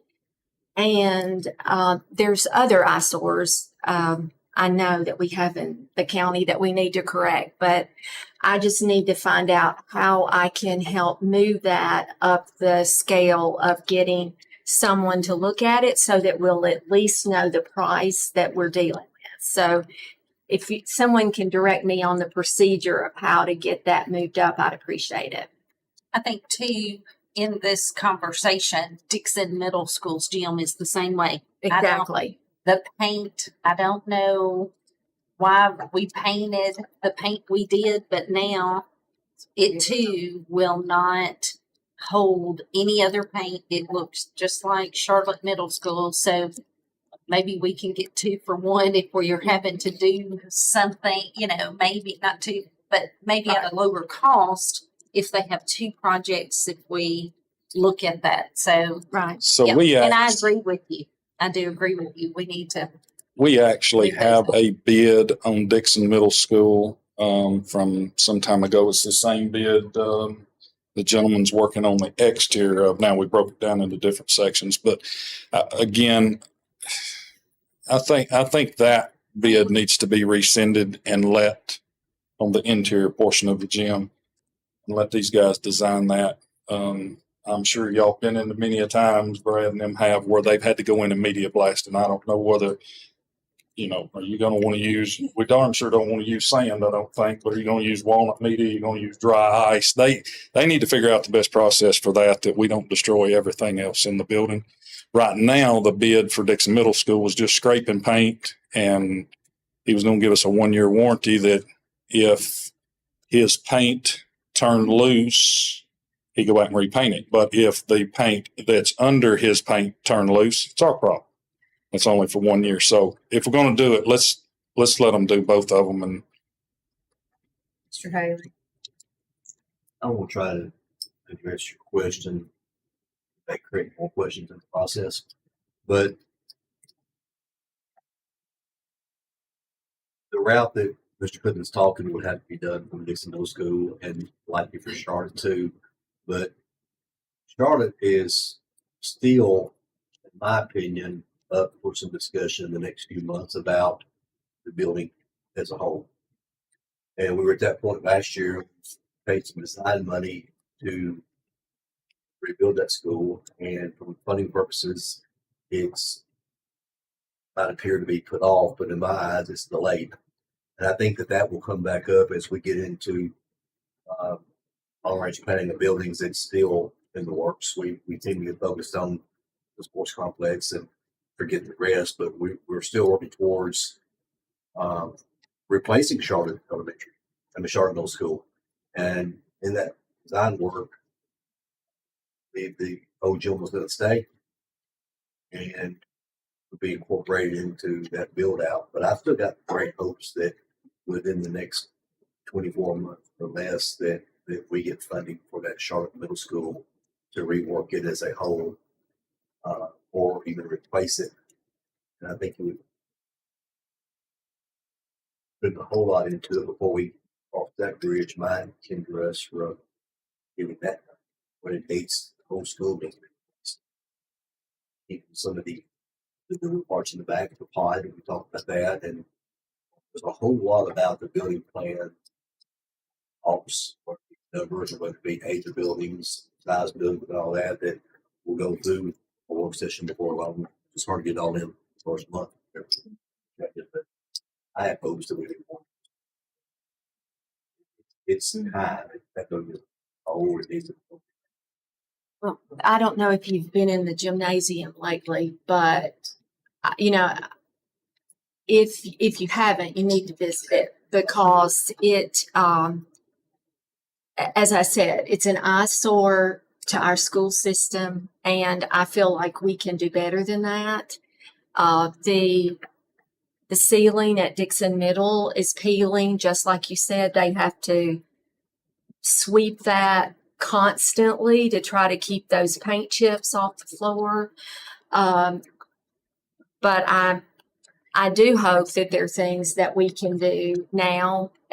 Even if it's to get a bid to say we've gotten our bid and it's not a good investment of the county's dollars to do that now. Or we're going to at least go in there and paint the blocks where it's a big circle as large as that TV screen where the paint is off. I just think, I think we need to reconsider how we do that. So I don't know how to move that forward, but I'd like to get a bid at least.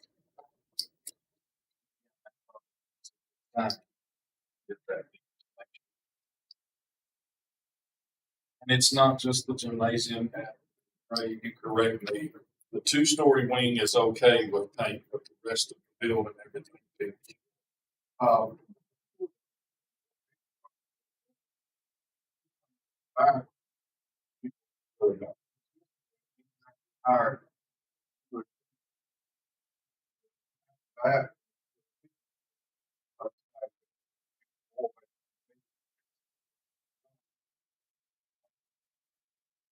but so the gym was the bottom part.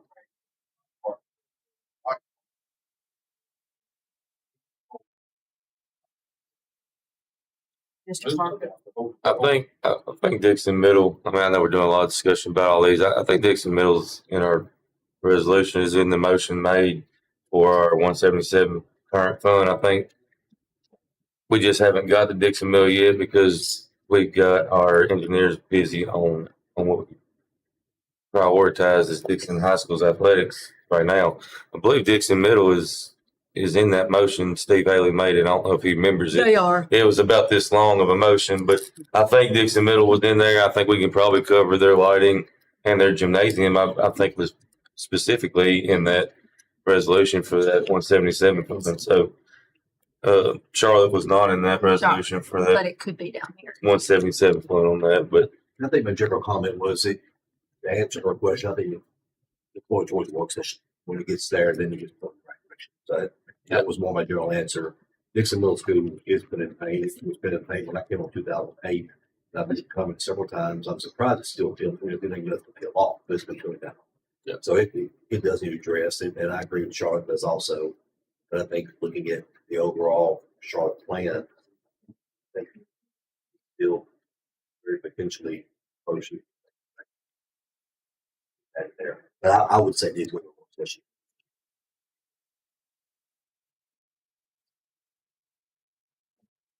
Thank you, Mr. Clifton. We're going to recess for a few minutes until Dr. Sullivan.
All right, next on the agenda, we have, under technology, the active panel. I've asked Lori Bueller to just share this with you a brief moment because you have approved the purchase of these active panels. And so we want you to know what teachers are doing in classroom. So this, I hope it's going to be exciting for you to see, because if I was in the classroom still and I had this, we had the old Promethean boards on the wall and they were great, but they're starting to die. They're 12 plus years old and the touch is starting to die on them. And so we've started to kind of upgrade to these. The district is not paying for them. The schools are paying for them. The entitled funds are paying for them right now. But I really want you to see kind of the benefits in the classroom of what a teacher can use these for and why there's so much high demand for these as opposed to a projector or just a TV. Okay. So this is the active panel, and the active panel actually has two different modes. So you can really treat it like this is a computer. You can treat it like a touchscreen computer monitor. So anything that you can do on a computer, it's now touchscreen because this is your computer monitor. So if I wanted to go into computer mode, I would click this. But right now, I'm in panel mode. Well, in panel mode, you have certain apps that the teacher can use that will facilitate their instruction. So a big one is the whiteboard. So you may be thinking, well, why don't they just use an actual physical whiteboard on the wall? Well, a physical whiteboard on the wall, and Coach Charlie will tell you, is $500 to $700 just for a whiteboard on the wall. Well, so this allows me to write all over it. It also allows me to get two kids to the board at the same time working. I have a pen as a teacher so I can write whatever I need to write, which is really, really handy. You can also have certain tools that you can pull up to use with your students, like a ruler, make it big, make it small, so kids can actually interact with it on the screen. You also have background options. So if I was a lower grades teacher, I can actually make the background into lined paper, and then we could physically practice our handwriting and other things like cursive and those sorts of things. You also have, which is really neat, your background, there. In your pictures, you have charts and templates of interactive activities that you can pull up at a moment's notice and use in the background as well. For example, a mind map. So I could pull open the mind map and we can use the mind map right there at the moment. So let's say on my mind map, I was talking about Marco Polo's route, right? Well, I want to put a picture in there to really help me. So I could come over to my computer mode and I can have open a picture.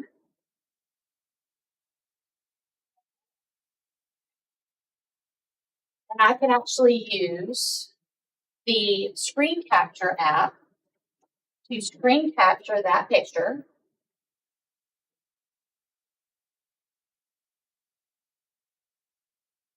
Click done, and I can save it. Now I can come back into my whiteboard and I can pull it right back up.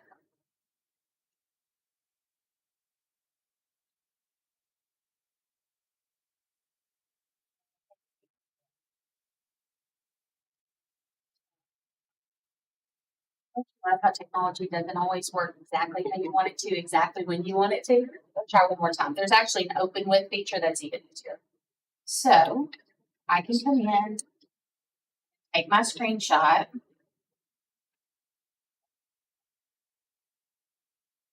in my whiteboard. So now I have it in my whiteboard, and now we can use that as a jumping off for our mind map, if that makes sense. So this is the whiteboard. Another really interesting thing that you can do with it is if I'm going to come and clear all my annotations, I can bring two students up and I can say, okay, let's do an activity with another app that's in the active panel. So another really great app is what's called the spinner. And you can create your own spinners to do basically whatever you want them to do. So one of the spinners that I created is my class list with all of our names on it. And so I can spin and pick a student to come up to the board.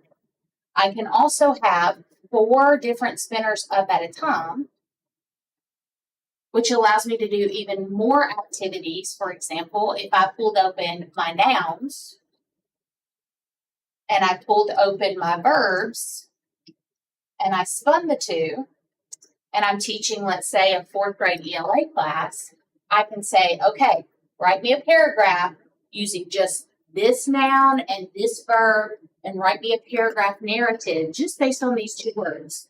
Or I could come up and say, okay, I have my numbers on my board, and I'm going to spin 2 numbers, and I have 2 students at the board. I want you to draw me an area model with 8 and 5. How can you model 8 times 5? Give me 2 different ways that you could model that, right? So you also have your timers, which is another independent app on the board, which can be really, really helpful. You can have 4 timers up at the same time as well. So if you've got 2 kids, I know I always like to tap into their competition mode.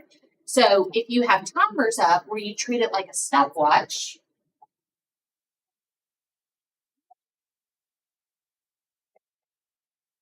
then you can time them and see how quickly they can do things. Who can write their 8 stacks the fastest, ready to go, and hit the stopwatch, and they can see how quickly they can write it, and they can race because you can do it in dual mode. So this is all of the whiteboard features within the panel. It's right there. Now let's switch gears and go to high school. So one thing that we know that kids struggle with in high school and parents struggle with in high school is math. Your kid brings home Algebra 2 homework, and you're looking at it going, I don't have a clue. I don't even know how to help you. Well, if I was a math teacher in the upper grades, I would want, let's get rid of some of these, to create a video of me teaching the students how to do the skill that we're learning that day. Well, all of that is built right into the board. So I can come and open up my apps, and I actually have a screen recording app right there. So I can hit record, and I'm not on the screen while I'm teaching my students in the actual classroom, so it's not extra time. I can talk them through how to work a problem step by step as we're doing it. And then I simply click stop, and I can take this video and upload it to Google Classroom. I can send it out as a link to parents. I can put it on a Google site and create my own kind of how-to videos from it. So that's another really great feature of the board, right? So now let's just look at some benefits of using it in computer mode. So if I were to use it in computer mode, we have a feature in the panel called screen share, and I wanted to show you that as well, because sometimes you really want to see the students work. Well, right now, my handy dandy assistant, Mr. Lewis, is one of my students, and Mr. Malugin is my other student, and I have them in my screen share class. So I can actually show their screens on mine at the front of the room. So if I click Ben and Scott, and I click share, now we can see their screens so they can share their work with me, right? So you can actually show 4 different students at the same time. So he's actually using another great tool that we have purchased for the district called Kemi, and our lower grades have touchscreen Chromebooks. So can you imagine if you're a kindergartner and you just learned to write the letter A, and you use your finger and write the letter A, and then you get to see it up here? I mean, just the joy on their little faces is amazing. But even if you're teaching, let's say, high school science, draw me a model of a helium atom. Make sure that you label it the protons, the neutrons, the electrons, and then you can show it up here. So it has a lot of different applications. So this is screen share. And to get out, I'm simply going to end my screen share. And now I just want to show you, like, even something as simple for classroom management as attendance. If littles come in the morning, now I know that kid's there. Another way that you could do it is on a simple Google slide where they come in, if they're kindergartners, and they identify their pictures, and they can move their picture to the playground to show that they're there that day, right? But the interactivity, the touchability is the game changer, right? So you also have things like online science labs, like this is States of Matter, for example. The interactivity, because it's touch, changes the game a bit. So they can come up and really manipulate it to see what states of matter are. They can play with it, they can touch it. Another really big seller for our teachers is the ability to write on top of our online textbooks. So in the upper grades, they use Amplify, they use StudySync, and they project and use those things on the computer but they need to be able to highlight and write and annotate over the top of that. Well, the active panel will actually do that. So I don't have a high school login, but this is, for example, Benchmark Advanced that they're using in the elementary grades. So I can pull this up from my online textbook, and now I can write on top of whatever's on my screen using the annotate feature from the panel that pulls open my writing tools, and now I can just project and write all over it whatever I need to write. So I hope as a teacher, like from a teacher's point of view, transition time and how easy it is to just get to what I need so that we're not losing all that instruction time. If my computer was over there or my computer was over there, the back and forth just to get to where you need is taxing on a teacher. So that's what I want to say. And then I wanted to show you in iReady, which is our math platform for elementary, you can pull open all of these resources that then you can touch and interact with right here with the students, or you can even have the students come up and interact with them. Okay, so I think that is the bulk of what I wanted to show you. Do you have any questions for me about, use of this? What are teachers thinking about this? Anything that I can clarify for you? Thumbs up if you think it's cool, right? Like, it's super cool. Thank you. Okay, thank you. Great job.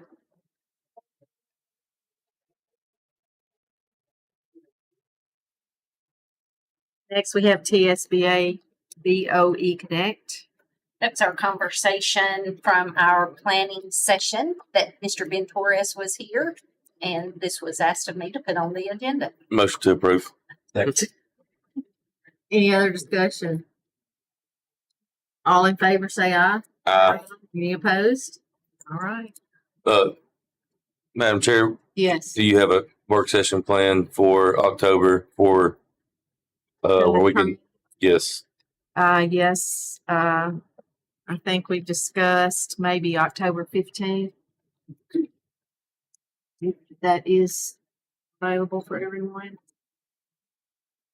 To work around spring break. That's a fall Tuesday. break, yes, it's a Tuesday.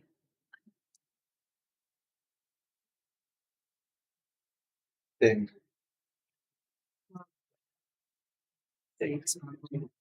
Well, 6 p.m. Okay, Mr. Parker? it would be fine with me as long as Ben can make it or TSBA. Yeah. Thank you, Mr. Parker.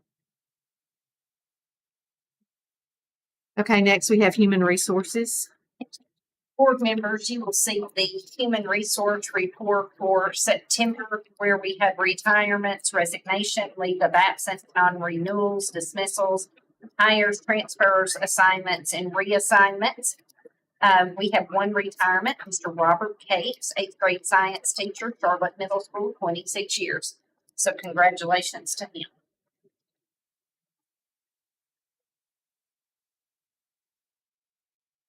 Miss Hillary's been busy, it looks like.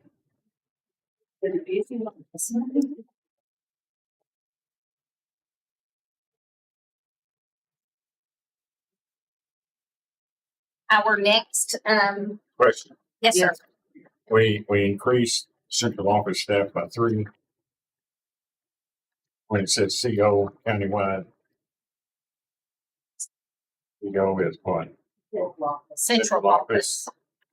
So that's Who's looking here? 3 additions to the central office.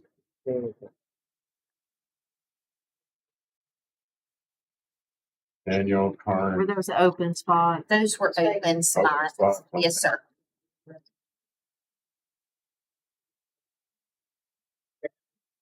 Any other questions? This is not a question about the person, it's about position. Yes. How much is there to the dance team? Does the dance team need a assistant? I would say so with all of those girls. We have maybe, how many, Joey, on the dance team? 30. At least 25 girls to one coach is a lot of young ladies. without that coach having an assistant.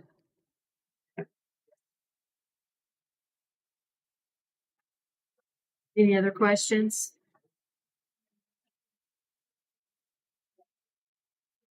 Our next form you will see Exhibit 3EII is the resignation month form for August 2024. You'll see we had 8 resignations from classified, you see the chart, and a certified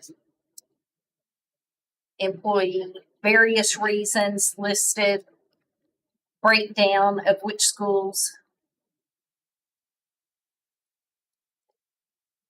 Are there any questions in regards to this form and information?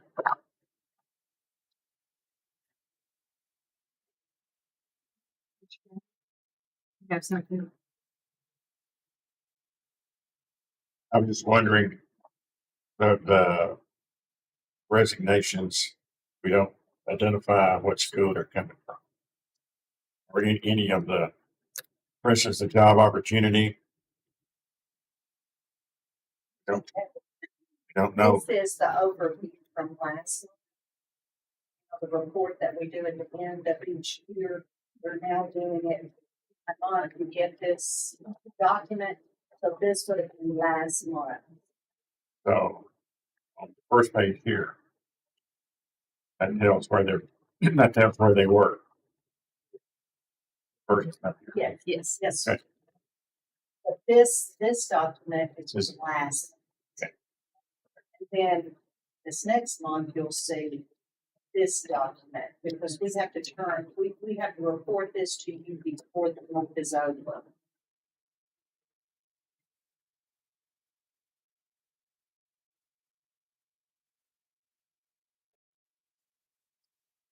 The next form, you're going to see a job description. We're working on these diligently. What I have found, just inconsistencies, how the job descriptions have been over years, and it's easy to let happen because you have various people, directors writing job descriptions. So we're going to get more cohesive in that. And so this is an example of what all of our job descriptions will look like. This is a job description for special education assistants within the district. Anything in red is new. Anything that is marked out is what was currently on an old job description, but we have enhanced it and brought it up to date. I will say that Miss Hillary Hall and her team, and along with a few others, are going to take on this task of updating all of our job descriptions for the district to make them look cohesive and have some of the same look. And so you will be getting regular board meetings and planning sessions, just what we have completed with job descriptions. It'll be a big task. It'll be for a year. For the rest of the year, I think we can get it done by maybe June. So we'll work diligently on this project, but it's needed. Mr. Parker? Can I, as you're doing this project, can I add something Yes. to it?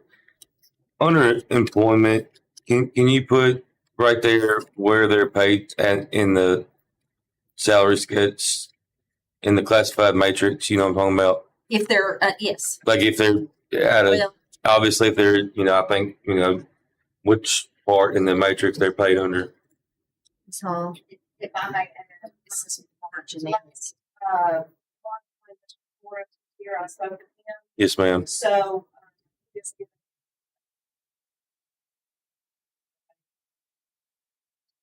there are some other items such as that are on some of those templates Yes, ma'am. that looking like to add to this. This is the format we've had in the past, but I believe we can make this better by adding that particular item. Yes, ma'am.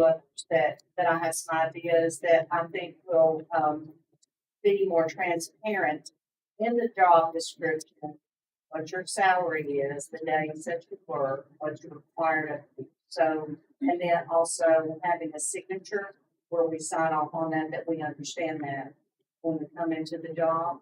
Because many times, well, there's been several occasions that we've gone through the hiring process, or we're to that point. We spend all this time, they've done background checks, and then their salary, they hear that at the end, and then they say, I'm not gonna do that. So we'd have that more on the front end rather than the back end. And so I think that will help with that clarity, so people know what their salary is at that time. Yes, ma'am. Yes, ma'am. Perfect. That's one of the things I actually have on the list to add to this with your approval. Thank you. Ms. Bill. Yes, ma'am. So I heard you say, Dr. Sutherland, that this is the new format. It's going to be part of the new format, but if you wanted things added, like Mr. Parker just mentioned, we will add that. Well, the reason I ask is because in the job descriptions that we were given to read, that was from the previous ones, like what is in red currently at the top of this would be under knowledge, skills, and abilities. And then, so that would have like a one sentence or two sentence that's giving you the overview. Mm-hmm. And then you went into the performance responsibilities, where this just has that listed, at the top. And then it has a lot of things listed under knowledge, skills, and abilities, and then performance responsibilities. So it's a different format than what we had 2 months ago or a month ago.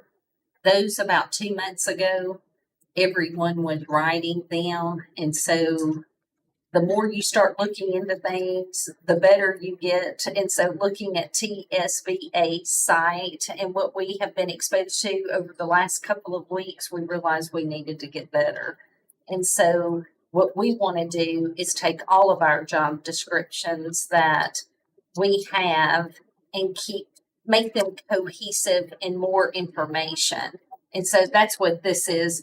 I know what you're talking about. It's those job descriptions that when I first came on board that I had approved, but that was just working very quickly to get some things approved so that I could move people in position. So, and then not having what TSBA had. So now that I have that resource and example, I'm wanting to make it look more standardized. Yes. So you'll see that one. Most of my directors have had new job descriptions. You'll see all of those come back up in this form. Yes, ma'am. Okay, so like, for example, under, let's see, it's got the excellent communication skills is the third one down under that. And then it also goes under performance responsibilities. Yes. It's also repeated, but just with more words. So it just goes into detail what we're really looking for. You can have excellent communication skills, but you may not have written communication skills. The things that we need. So we really like to give detail. One of the things I've noticed in job descriptions, we will ask verbally, how are you at sending out email communications? How about different things? So we can't put everything on the job description, but we do want to give people enough information so that they can say to themselves, I could do this position. I'm good at what they're going to ask me to do. So it gives them a little bit more detail in the ask. Some of it may sound a little redundant, but it's really very specific on the front page, but it gets into a little bit more detail on the back. If you have any suggestions, I'm open. I am open. Once you get to where you can look at the TSBA side with job descriptions, they just give us a template of a generic job description. We as a district have to think about, okay, what do we want our assistants to do? and we add to it. We make it very specific for what we're asking for in Dickson County.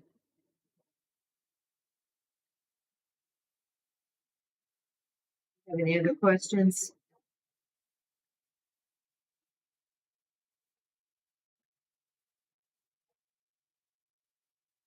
Okay, next we have school nutrition. Okay, school nutrition, you will see a surplus item page. And you will have the item, the brand, the location, and the details.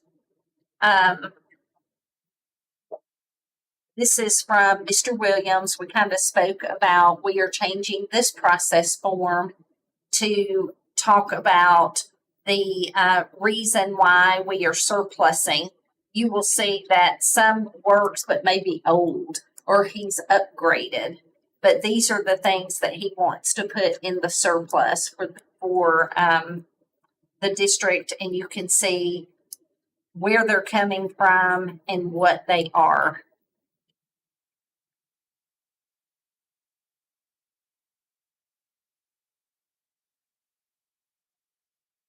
So these items we will be trying to sell.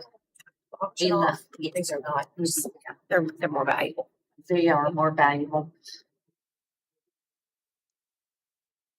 We've upgraded a few of our, most of why these are on the surpluses, we've updated some of our equipment in kitchens. Mr. Parker? Was it safe to say that we'd kind of do the same as the principals do as far as sharing this information from kitchen to kitchen to see if somebody else wants or needs it? Well, that would be a Gerald thing where they would know what a kitchen would need. Most principals may hear about it, but Troy and his staff kind of do that communication. Yeah, and I wasn't necessarily saying Miss Linda more so than a principal. I wasn't necessarily saying like I was saying, do they do as the principals do with their tables and chairs? Oh, yeah. Do we have our kitchens sharing back and forth? Yes. And our kitchens know that. By my understanding, nobody in a district wants any of this.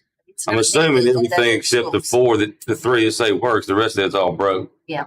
So I mean, I guess they need to have something fixed on it, and it's better to get a newer product with a warranty in cost. You looking for a motion to surplus this? Yes.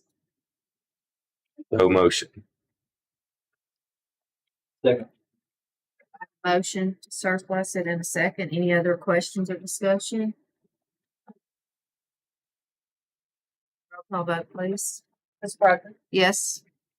Mr. Haley? Yes. Mr. Chadwick? Yes. Ms. Steele? Yes. Mr. Parker? Yes. Ms. Blanchard? Yes. Motion carries. Next, we have field trips.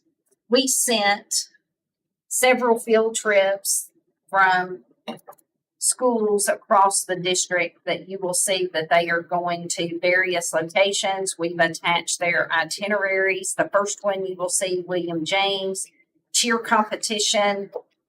They will be going to Huntsville, Alabama, and they are asking permission 10/19/24. And all of the information is there. We have a Creekwood High School Junior ROTC competition in Fort Knox, Kentucky, October 24th through the 27th. And the itinerary, Creekwood High School cheerleading competition, Mid-South. You can see where it's not an overnight, but it is out of state. We have Creekwood High School North American Livestock Expo. You'll see they're going to Kentucky in November. Creekwood High School Cheer, they're going to Alabama. It is not an overnight, but it is a competition. Tennessee State Beta Conventions, always at the Opryland Hotel, always at the same time of year. You will see their itinerary, Creekwood High School Cheer Competition. You will see that that is not an overnight, but where they're going. Beta Club Dickson Middle School, Opryland Hotel. That is a trip that's taken every year. Dickson Middle School cheer competition, they're going to Gatlinburg in December. Creekwood High School cheer competition, they're going to Sevierville in December. Burns Middle School Smoky Mountain Championship, Gatlinburg.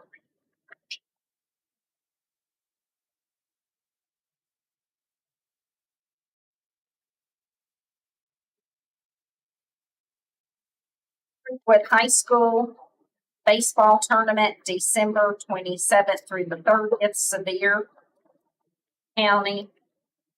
Dickson County High School basketball tournament in Sandestin, Florida, the 22nd through the 31st.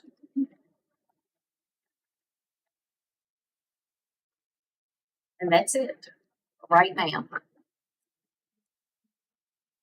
Vote to approve. Motion to approve. I'll second.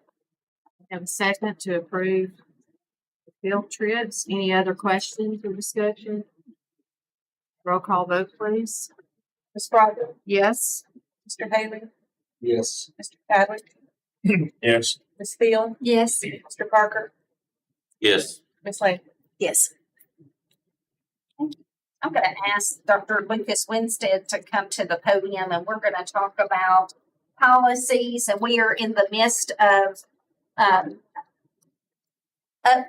looking at our policies and making sure that we are in compliance. I do want you to know that we have TSBA. We have it uploaded on our site. I've taken our old policies that were on our website. They have looked at them and said we are 58 out of compliance there. But now what we have to do is take those policies. We have a book of policies, and we have to look at the policies in that book and make sure that they are the right policies that we have up. That's probably going to take until the rest of the year. I do have Dr. Nash on that project, and we will continue to update you as we update policies. So Dr. Winstead, I'll turn it over to you. So we have, like Dr. Sutherland said, we have 58 policies that we need to amend or update that TSBA pointed out for us. Tonight, we are looking at SITs for second read for approval. 5 of those SITs are part of the 58. There's one that is not part of the 58, and that one we're updating just because the law changed on July 1st. So the first one is 2.403, the surplus property sales that you all were discussing earlier. Behind the amended copy is the TSBA model policy, and I do want to point out one thing that was not mentioned earlier in the discussion. In the TSBA model policy, it includes that we would need to submit the date of purchase. Our current policy that was passed in 2019 does not have that verbiage in it. I checked with Mr. Hall. He said nothing in the TCA requires that we have date of purchase. I would like to recommend that we don't include that. We are talking about discarding items in some cases that are decades old. I'm not sure it's worth the manpower to go back and try to track what that date of purchase was. So again, the TSB model policy is there for you just so that you can compare what we're proposing versus what the model policy says. But I would like to propose that we don't include that date of purchase requirement. Do we want to take these one at a time to approve them, or all 6? Do we need to change the terminology where it says at the end of the school year, since we are doing it at different times during the school Probably, year? yes. I don't know what we want that verbiage to be. I was going to suggest on the surplus property, Madam Chair, that we send that to a work session, second reading, and address the others. We're going to be doing work sessions on policy discussion for a long time. It'll go on more than a year. It'll go as long as you're on board. But especially with the discussion tonight, with their thoughts on that. Surplus property, that do a work session. Okay. Okay. We need to take action on it since it's on the agenda. Yeah, I think we need to. So we need to move the table to a work session. Correct. Move the table to a work session. Just For that. Just the surplus policy. Second. Second.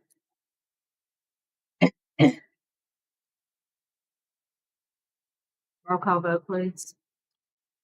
Ms. Crockett, Yes. Mr. Haley, Yes. Mr. Chadwick, Yes. Ms. Field, Yes. Mr. Parker, Yes. Ms. Lanford. Yes. Motion carries to move it to work session. Okay, the next one, Okay, please. 3.202, the emergency preparedness plan. This is one of the 58 that TSBA wanted us to update. And you can see highlighted in yellow there what we are updating. Those lines 19 through 21. Mr. Holly has already gone over with principals and their safety teams about checking to see why a fire drill was activated before we evacuate a building. That is part of a law that was passed on July 1st or went into effect on July 1st. And so we needed to update our policy to reflect that.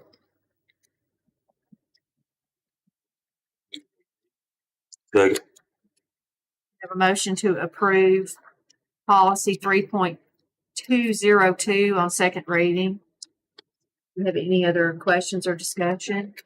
Are we already doing are we already doing that? Mr. Holly, I would hope we are. are we already checking to see why a fire drill was activated before we evacuate a building? Yes. Thank you. Any other discussion? Roll call vote, please. Ms. Crockett, Yes. Mr. Haley, Yeah. Mr. Chadwick, Yes. Ms. Field, Yes. Mr. Parker, Yes. Ms. Lanford. Yes. Motion carries. Okay, 3.400, student transportation management. Again, this is one of the 58 that TSBA pointed out. You can see highlighted what is being added. Ms. Garten has confirmed that all of this is in place. The one new piece that will be new for us is that you all will issue a certificate once a new bus driver has been through the onboarding process and hiring process with HR and transportation. We did check with Mr. Hall to make sure that that bus driver could go ahead and get started in his or her role and not have to wait for a board meeting to get that certificate. And he said, yes, that would be fine. So they will, as soon as they're through that hiring process, they will begin driving. And then whenever the next board meeting happens to be, will be issued their certificate. Second. Motion to approve in a second for policy 3.400 on second reading. Do you have any other discussion, Ms. Field? I'm just wondering, this has nothing to do with the things in yellow, and I'm sorry, I'm just trying to learn. But under the complaint process, I did not see how we respond back to the person who's actually made this complaint. We get the complaint, speeding or reckless driving or anything like that.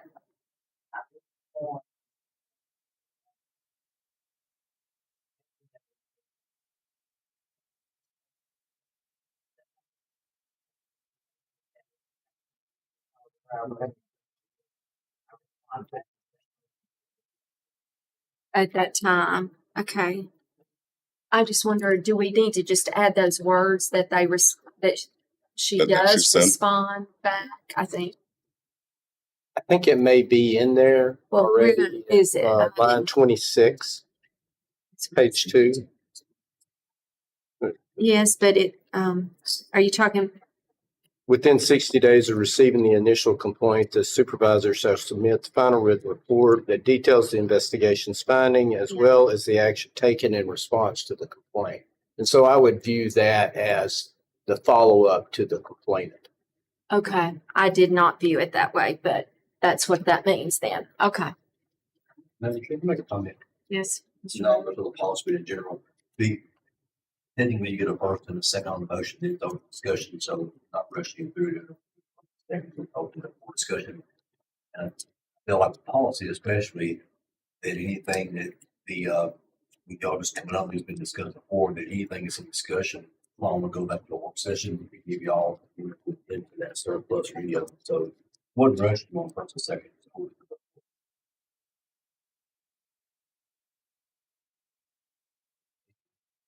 Have any other concerns or questions? Roll call vote, please. Ms. Brogdon, Yes. Mr. Haley, Yes. Mr. Chadwick, Yes. Field, Yes. Mr. Parker, Yes. Ms. Lynn. Yes. Motion carries. A family life education 4.213. This is the one policy that is not part of the 58. But again, a law went into effect on July 1st, and it impacts on page 2, lines 3, 4, and 5, that presentation of a 3-minute video about baby's development in womb. I've spoken with the wellness teachers at both high schools. I've provided them with a video that meets those requirements that the state said we could use. We don't have to use, but we could use. Both of those teachers viewed it and said they felt it was appropriate and fit their curriculum, and that's what they plan on using.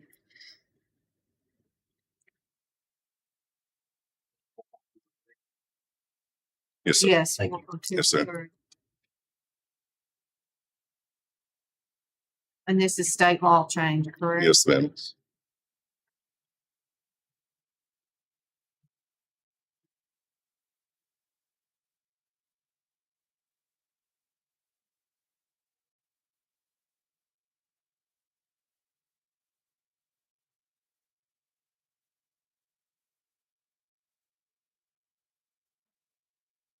Motion to approve. Okay. Have a motion to approve policy 4.213 and a second on the second reading. Any discussion? Mr. Parker? No.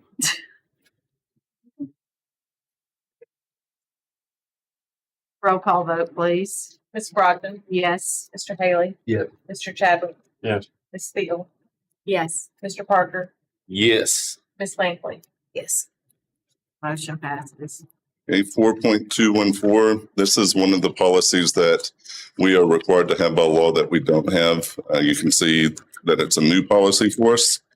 If you compare it to the TSBA model policy, we have added the term generative AI, as was discussed at the first reading last month.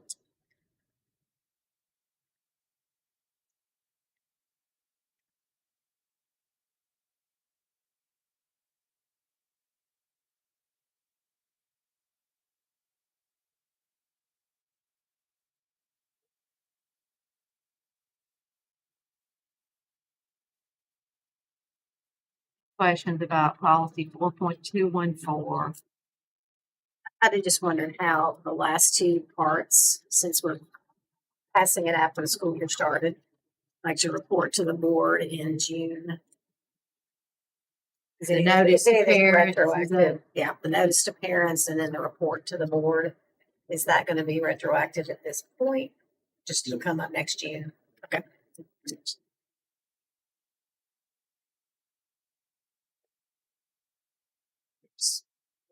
The teachers decide to the language that is what they do.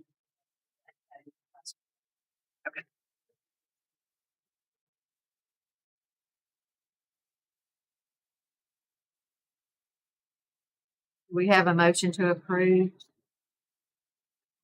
Second reading. So Motion to approve. We have a second. Second by Mr. Parker. Any other questions or discussion?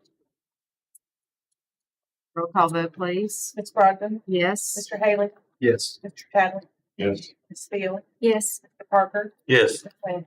Yes. Motion carries. All right, and the last policy that is for second read and approval is 5.307, the physical assault leave. You can see highlighted what we needed to change. The main part that changed, though, that really impacted anything that we do is that the law changed so that any employee that may be injured as a result of a physical assault while at work will be compensated. Before July 1st, that read only certified employees or certified teachers would be compensated. Motion to approve.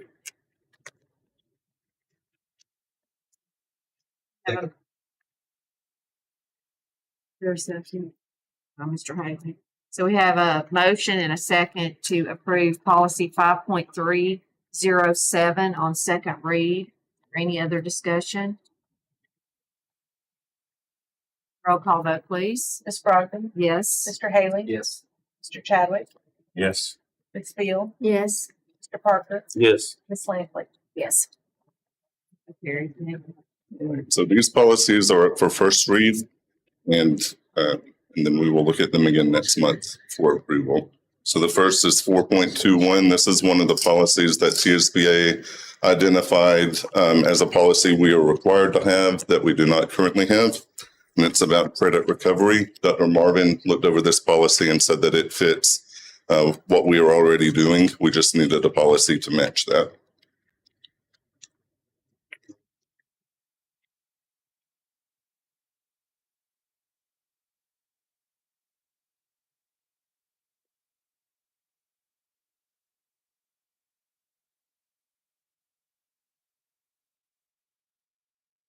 This is a recommendation of TSBA. It is. So just a general comment on the 50 some odd that's out of compliance.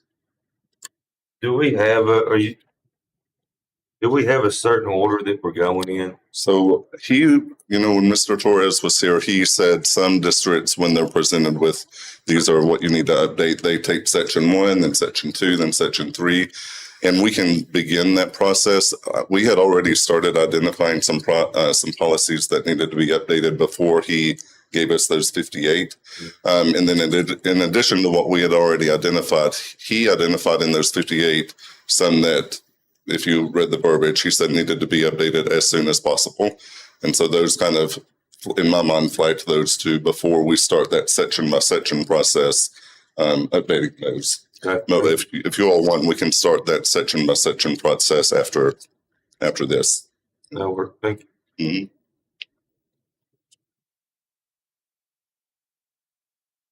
Motion to approve on first reading. Second. Have a motion and a second to approve 4.210 on first reading. Any other discussion? Roll call vote, please. Ms. Brogdon, Yes. Mr. Haley, Yes. Mr. Chadwick, Yes. Ms. Field, Yes. Mr. Parker, Yes. Ms. Lampley. Yes. Motion carries. The next is 4.600, the grading system. This is again one of the 58, but also a law went into effect on July 1st that required that we update this. So you can see the two main updates, line 24 on page 1. School districts and schools are no longer allowed to say that a teacher, if a student makes a 0, in the past, schools and school districts in places throughout the state have said that we should bump that up to a 50 because a 0 is very hard to recover from if you're a student and you make a 0. Even if you make a 100 on the next one, your average is a 50. And so some schools and school districts had put policies in place that the minimum grade you could give a student was a 50. Law no longer allows schools or school districts to put that in place. Okay, if a teacher willingly puts that policy in place in his or her own classroom, they can do that, but we cannot make teachers have that policy in place anymore. And so that's what line 24 is reading. And then on the second page, line 2, for dual enrollment courses, that was bumped up to 5 percentage points. I believe in the past it was 4. So they can give 0s now? They can, yes. Motion to approve. On the first reading. Second. Mr. Haley? You stated that that you have a policy to have a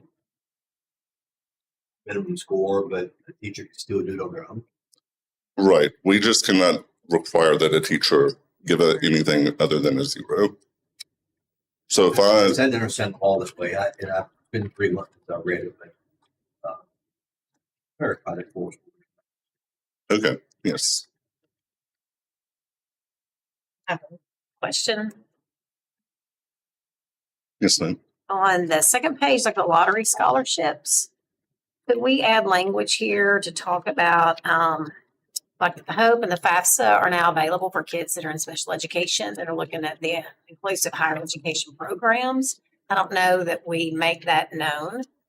And then even with the elementary school and the HOPE, again, I think that's what this is saying. You were saying, Dr. Sutherland, that we want to make sure our students know about possibilities in their future. We should be talking to those kids specifically that we've now created and carved out opportunities for them as well. And that all our teachers know. Yeah. So is there an exact verbiage you'd like to see added on that page so that I can include it for next month? I was thinking maybe just under the elementary school, something to just, I don't know, I could get back with you. Okay, But does this have to go back through a second reading? it does. That? It does. Just something that just kind of outlines that for those programs, these also are available. Okay. Yeah. Did we have a second on this one? We did, Mr. Haley? Thank you. So we had a motion and a second to approve 4.600 on first reading, but there will be some addition for the second reading. Any other discussion? Roll call vote, please. Brogdon, Yes. Mr. Haley, Yes. Mr. Chadwick, Yes. Ms. Field, Yes. Mr. Parker, Yes. Ms. Langley. Yes. Motion carries. And I will get both clarifications. I'll get your input, Ms. Lampley, and some clarification for you, Mr. Haley, for next month. 6.414, the prevention and treatment of sudden cardiac arrest. This is one of the 58 that was identified. We need to update as soon as possible or put in place as soon as possible. We did not have one. I've spoken with Ms. Morrow.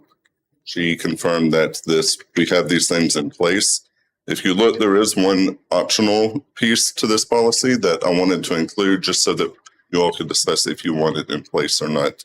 And that's lines 14 through 23 on page 2.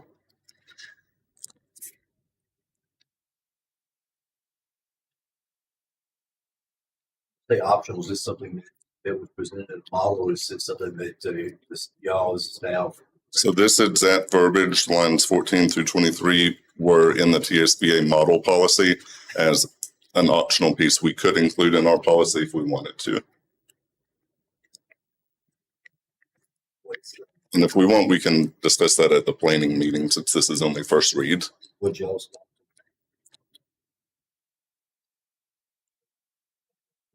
Probably.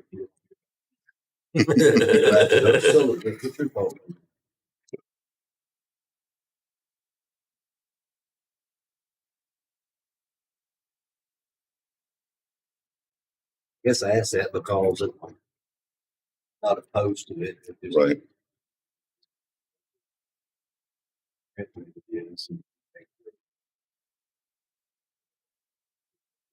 And if we decide we want that as part of our policy, Mr. Hawley would make sure our athletic directors and principals are updated to have that information.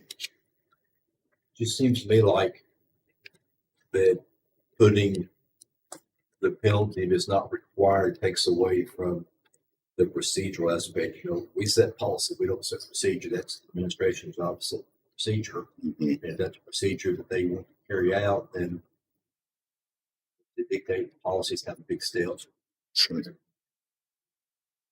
What your thoughts? Sure those are. And I don't know enough historical context to know if we've had coaches in this situation that we've had to administer disciplinary action to. I suspect that seems more procedural to me, but yes, sir. Discussion. Can we have we motioned on this yet? I'll make a motion to approve it as is on the first reading. Mm-hmm. We'll discuss it if I can get a second.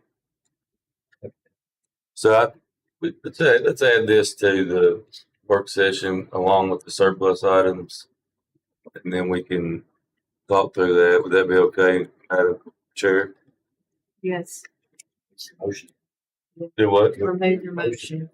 Well, Motion passes. I'm not saying pass on first reading and then we, Pass it into a work session. yeah, we can go ahead and pass it on the first reading and then we can move it to a work session to discuss it for the second reading. That's fine. That way we can go ahead and get the first reading out of the way. We know what we're going to discuss on it and have it fixed for the second reading. Any other comments or discussion? Roll call vote, please. Brogdon, Yes. Mr. Haley, Yes. Mr. Chadwick. Yeah. Ms. Steele, Yes. Mr. Parker, Yes. Ms. Langley. Yes. Motion carries and we'll move it to the work session. 5.301, the emergency and legal leave. You can see the updates that we need to make. This is in response to the TSBA model policy. It's not one of the 58, but their model policy looks different than what our current policy looks like. So we had identified this as when we needed to change anyway, to update some other language that from classified or from certified to any employee. That line 2 there. So professional is any employee. Yes, ma'am. Okay.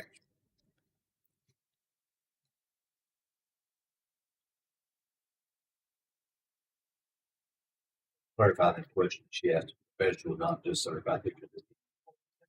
That's great. Just to clarify that one more, that count nutrition, part-time employees, correct? Yes, sir. Is Okay. there any reason we need the word professional? Well, in the past, I guess we could just leave any employee. It did say certified employee, which limited it to certified teachers. I don't know that we have to have the word professional or if we could just put any employee. Yeah, I would recommend that change.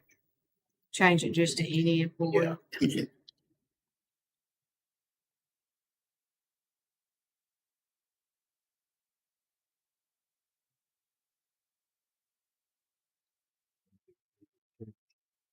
Second. Have a motion to approve policy 5.301 with the change of removing professional and replacing it with any. Any other discussion? Roll call vote, please.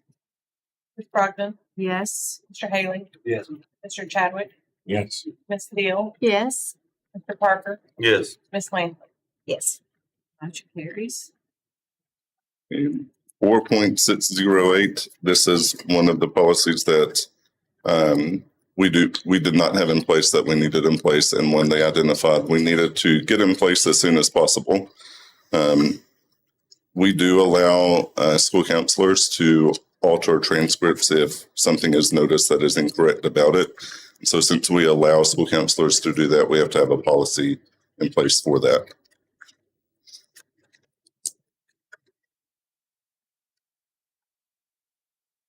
To accept 4.608.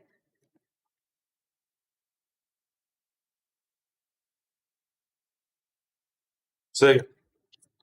Have a motion and a second for policy 4.608.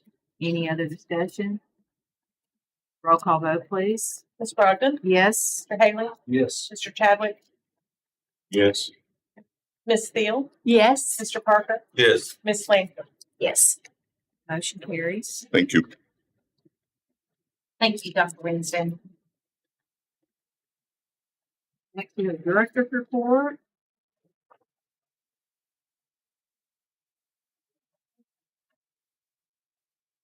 Well, it's been a very busy week. As you know, you may have received a call. We will be closed tomorrow. I didn't get on the list. You're not on the list. You're gonna get 2 phone calls. I never get the call. Is Rachel's number first? It must be. Yes. She gets it. I don't Yes. get My husband Ken gets ours, but I get to click the button that says include me, so that's why I get it.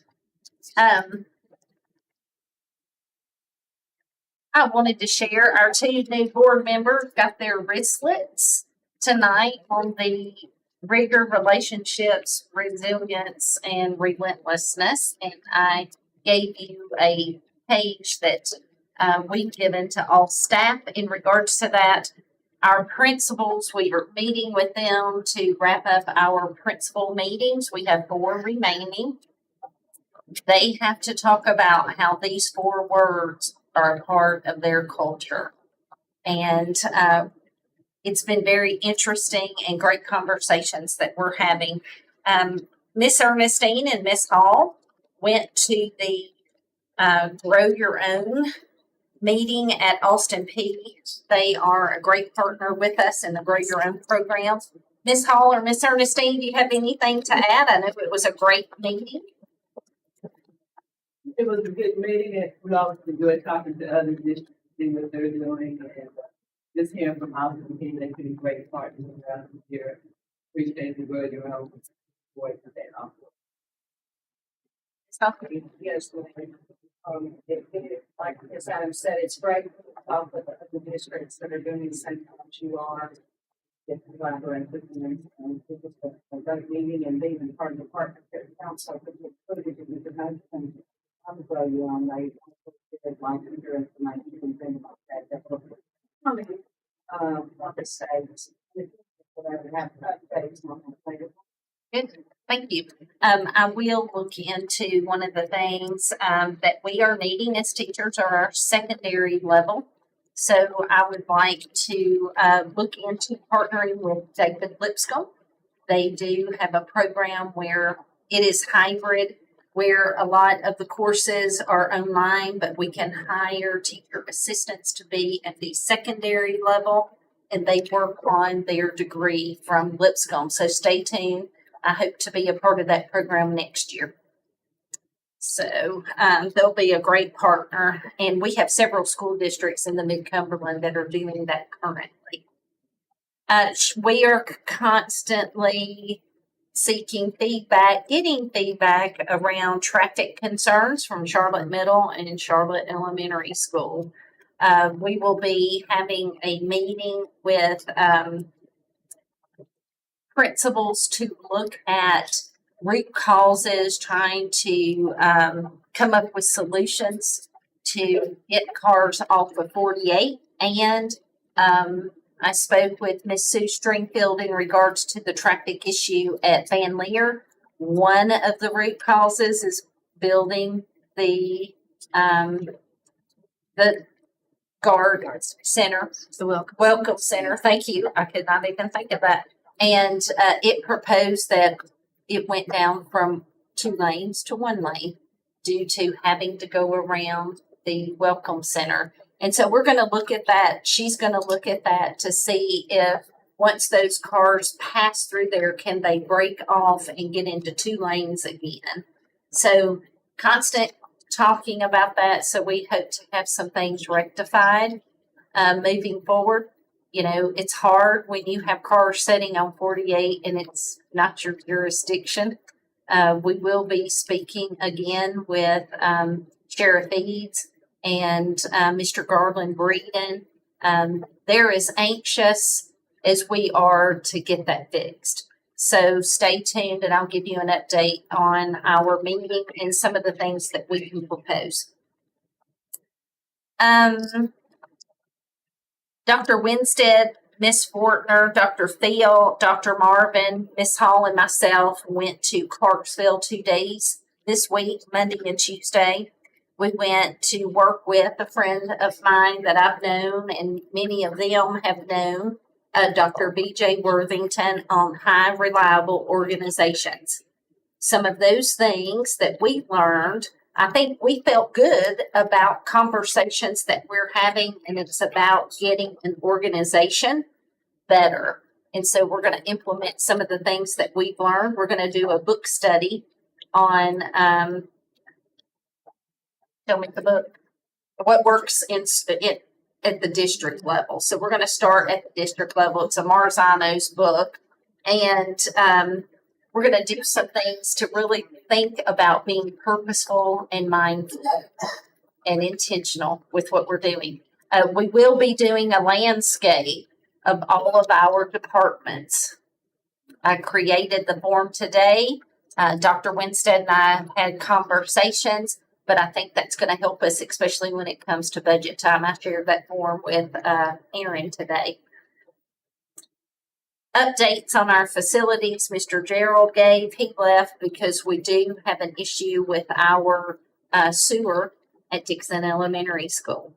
So wanted to give you an update. He is busy with some of the men over there right now. So I will give you an update as soon as I hear about that. Our AP training, Dr. Johnson shared appropriate IEPs and physical therapists and how they work in schools. So they're learning that. Joey has shared situational awareness. Joey, want to share anything about that? Okay. We will talk about that in just a minute. We have put a threat assessment team together. We'll talk more about that. It has worked well. School visits continue. We're going to continue that. I will be, along with some of my directors, riding some buses next week in regards to just seeing what that's about and through that lens. So I'll be on an afternoon bus Tuesday. You driving this or just riding? I'm not driving it. You do not want me to drive it. I'm just going to sit and be an observer. Principal conversations continue. We have 4 left and look forward to those. And we are near October, so it is moving very quickly. So thank you. Thank you for the work that you do, and thank you for your support. And I appreciate that. I appreciate the team that is out there. Glad to see Miss Linda with us. And we'll move on to DCEA.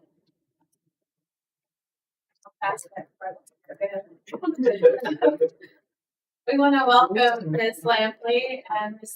Mel to the school board. And we have a small welcome gift from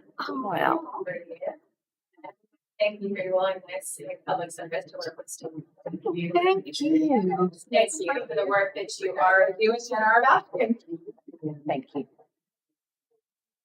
We want to make you aware of 2 district events. Go ahead and get those on your calendar. Centennial Elementary has their Trumper Retreat on October the 20th. I'm getting ready to go into that. That's always a good time. Part of it's at the Wood, Creekwood's trick or treating will be October the 29th. The Discovery School's book character costume day is adorable. It's never been. They all dress up like characters from their favorite book, and they have the book, and they teach you about the book in that character voice. It's really adorable. That's October the 31st. And Dickson Middle School wanted us to let you know that you're invited to their performance of The Lightning Thief, November 22nd through the 24th. And I'm a little biased because my son is one of the leads, so we would love for you to come out and see The Lightning Thief, November 22nd. 24th is just so. Last thing we have is we thank Dr. Sutherland because we were able to exceed our goal of our PECA petition with more than enough signatures. And so we will be meeting with you at the planning session to discuss moving forward with the Professional Educators Collaborative Conference. That's all I have. Thank you. Thank you, Carrie. Next, we have I'm sorry. Would you please email us those dates that you called off? We need to check. Thank you. Sorry. Comments by board members. I don't have any. You're probably overwhelmed, aren't you? Yes, I am. And I want to appreciate everyone tolerating my questions because I just really am trying to learn. And I want to make sure that I am doing a great job for my district. But I do want to share one little thing that Van Lair prepares. It's Van Lair Elementary School. And I walked into their school one day, and this was in a very visible place so that I knew immediately a lot about their school. And so I just wanted to give a shout out to how wonderful I thought that was. I've also visited some other schools this week, Charlotte Middle and Dickson Middle, and I just appreciate everybody's encouragement and allowing me to come and visit. Thank you. Next time you share something, can you make copies so we can all see it? I'll leave it on my desk. But it does give a great overview of what's happening at their school. Miss Sue shared that at the principal conversations. So we were very pleased to see that. It was a great idea.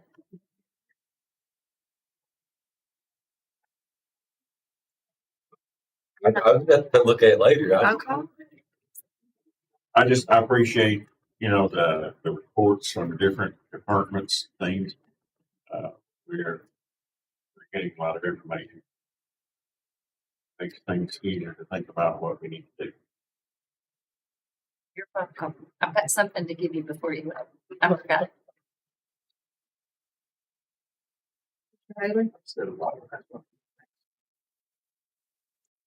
I am very glad to be here. And I'd forgotten to mention when we talked about the job description for the special education assistant, just reading it, I just paused and I just appreciated those people. And from there, I just appreciated all of you in our district. And I'm really glad to be a part of this process. Thank you. Glad you both are on board. Thank you. We appreciate it. And you, Thank you. it'll get easier, I promise. Good. And ask any question you want to. All right. The only thing I want to share, I'll share the link with you so that you can have all of this. It's tabs. It's beautiful. Lori Bueller put that together for me. Yes. I want to show you where it is for Steve. And for those who like to pull up electronically, this is our last year's report card. Dr. Phil did her magic, and it's for each school. And I thought you would like it, and we'll create more this coming year with the accountability. So that goes in your notebook, and then you'll see it where Lori. So if you just go to the main fourth page over here on the side, school board digital notebook, and it's only visible to you. And I created it, so No one else pull can it up, get in. but nobody else. Anyone It's not else to have. public. It's just for you guys. So just know that's where it is. Thank you. And you see the tabs, you just push on that. Everything that I'm giving you in paper mode, it is electronic. Would you do that one more time? Can you push on what? When you told me it was just for us, I just. In the district site, if you click on board, over here on the side, it says school board digital notebook. And then this is it. And then you just click on whatever tab you want to go to, and it'll take you there. And then you can also click this way and go. It's on our website, but it's just for us. Yes. Oh, you gotta log in or something? Okay. If you're logged into your Google account, that's how you get access. Bean's gonna show me when I get there. Thank you. That data is 22-23 data. Yes. Because we still do not have our growth data, CPR data for 23. So as soon as that's released, you guys will get updated from last year. That's last year's data, and then we'll get this year's as soon as it's out. Thank you, Carol, for all your work you do on our data. We appreciate it. Yes, ma'am. I forgot one very important thing because I see so many Creekwood shirts around. I just wanted to report that Creekwood did win tonight.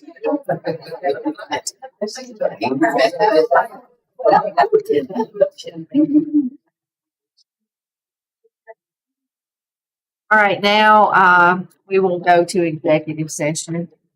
Thank you, guys, and look for a text.